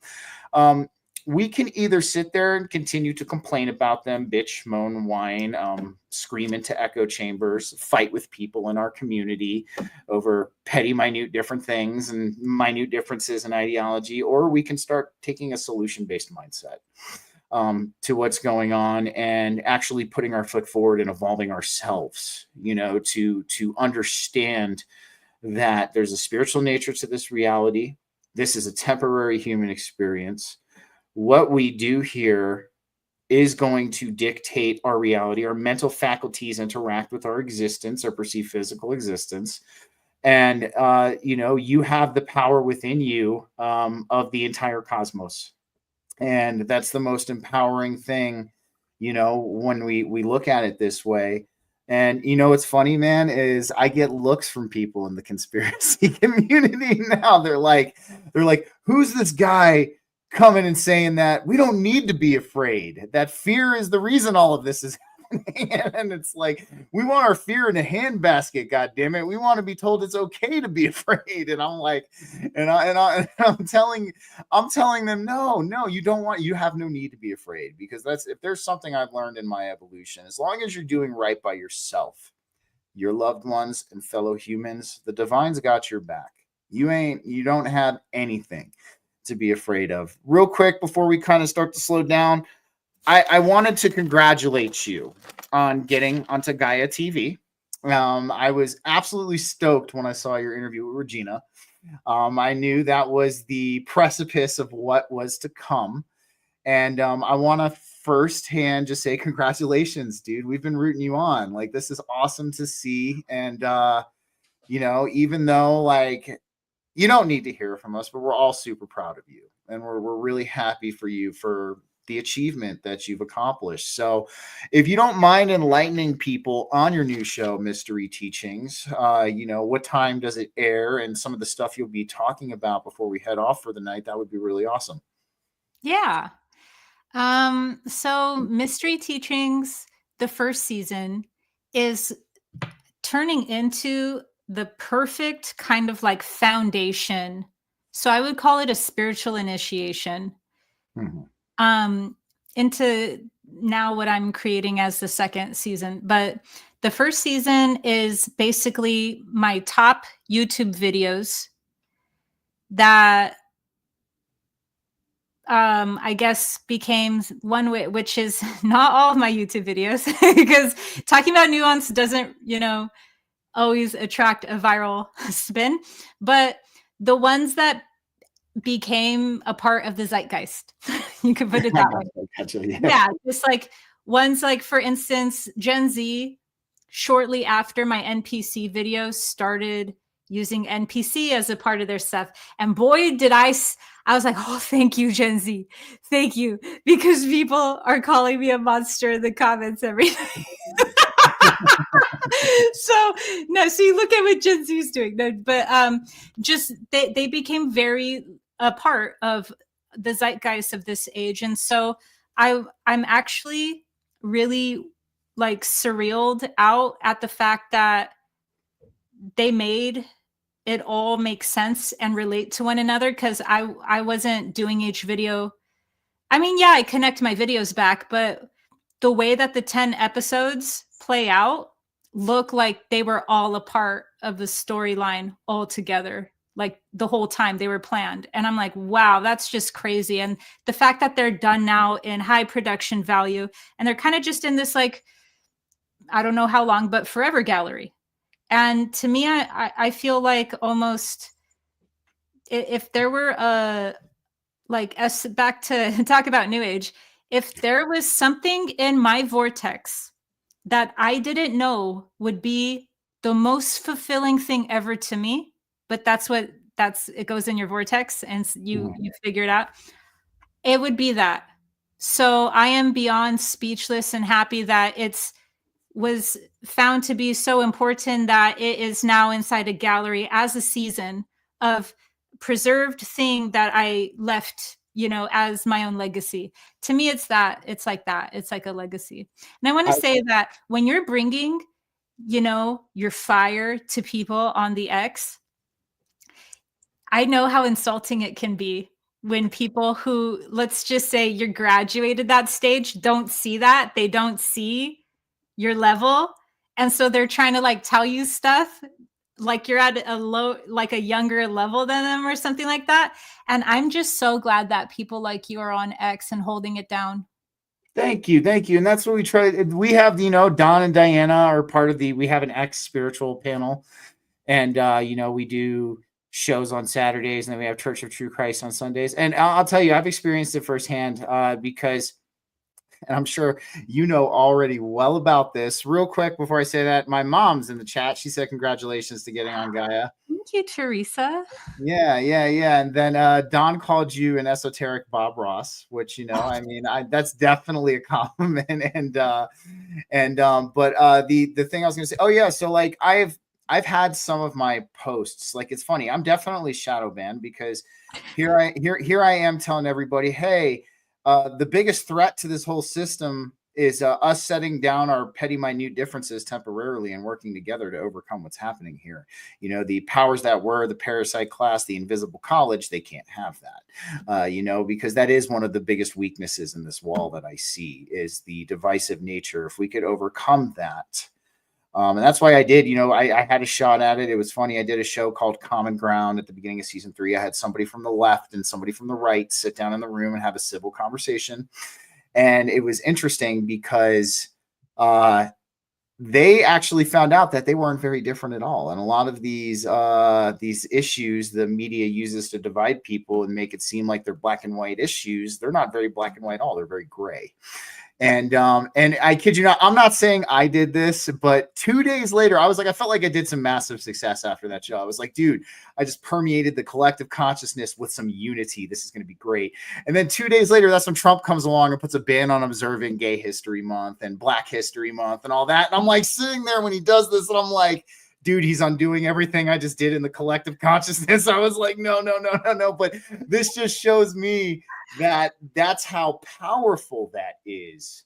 And that's why I'm shadow banned. But some of my posts have blown up. And dude, I can't tell you some of the comments I got on. I had one post that had over 10,000 views, and people just being like ridiculously mean, it was a positive post too. It was an empowering post. And, people being ridiculously mean, being, ridiculously nasty. And then I remember I'm telling everybody in the spiritual panel, I'm like, yep, this is why you have to be at a certain level of healing if you do experience something like this, because, you're going to get tried. You're going to get tested. You're going to get, tested on all fronts. And we've seen some people we used to follow who originally had like a small following but blew up practically overnight, just lose their shit and become egotistical. There's this one guy who now has a messiah complex. And like, yeah, so I try to hold it down and try to keep it real on X because, you know, somebody's got to. And Diana and Don do it too.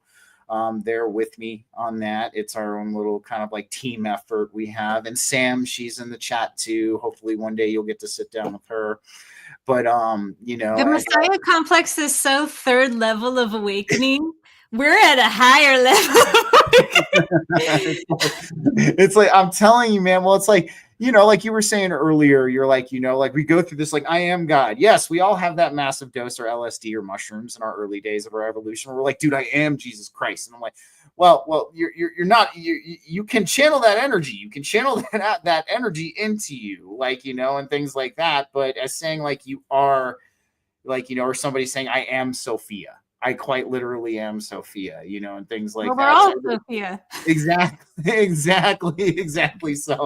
So yeah, no, and that's why, you know, because that's what I try to do, Sarah. Like I said, I've been on my spiritual evolution for 18 years at this point, and I still don't have it all figured out.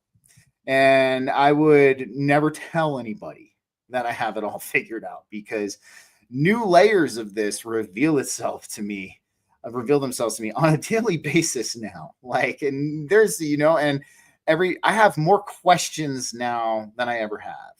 So, and that's the premise I come from here, that we're learning together. Just like, you know, like you're learning with your audience. I'm learning with mine. And, you know, shoot, dude, I can't tell you how many times I've done a show and I've learned something new out of the material I'm reading. And, you know, just, it's an everlasting evolution. And that's why I call it the spiritual evolution. I've done away with journey and path because that indicates that there's an end destination. So like, yeah, it's evolution to me. But nonetheless, Sarah, I want to say I'm absolutely so thankful for you for coming by and chatting with me again tonight. It's always a pleasure, always an honor. If you can hang out just for a couple minutes after the show's over. I have in the description for my Rumble and my YouTube video links, you will find Sarah's YouTube, you will find her Facebook, you will find her Instagram, and you will find where to watch Gaia's new series, Mystery Teachings with her, the direct link. But if there's anything else you're working on, Sarah, or anywhere else anybody can find you, why don't you let them know now?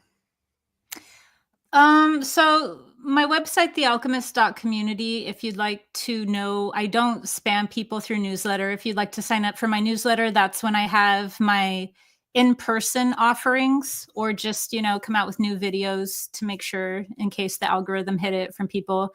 But yeah, I will just sign off with the note that, I mean, it really depends if the person who married the AI, like, I'm not against that. I'm just kind of like, were you doing that because you're a serial killer, or were you just doing that to be weird? Because if you're just, or maybe if you're a serial killer, you should marry AI and leave people alone. So either way, like, I don't have a problem with that. I just have a problem with it, like, taking over human consciousness. I completely agree with you. And you know what's funny about that is you'll hear my saying at the end of the show, we're going to say, but yes, check her out, guys, the alchemist.community. Again, I can't be thankful enough to you for everything you have helped me with in my spiritual evolution. And that's why you will always have a special place here on this show and a special place in my heart, my friend, for sure. And other than that, guys, I'll be back. We got 2 shows next week. I'm going to have the Earth Grid Rescue Mission, Michelle, on. She will be coming on Tuesday. And then the nerd in charge will be back. We're going to be talking about DNA technology and bloodlines on Wednesday of next week. Other than that, guys, you know what we say here. Stay safe, stay free, have that personal agency and personal sovereignty, and stay away from the Japanese companion robots. Do that. That's a good idea. Check out my new outro, Sarah, and I'll bring you back on in a sec. Hold on. Collectively together, you were born to rotate with the crowd. You were born to sync with the sacred spiral. The Hercules stream is proof. The cosmos hums the divergent.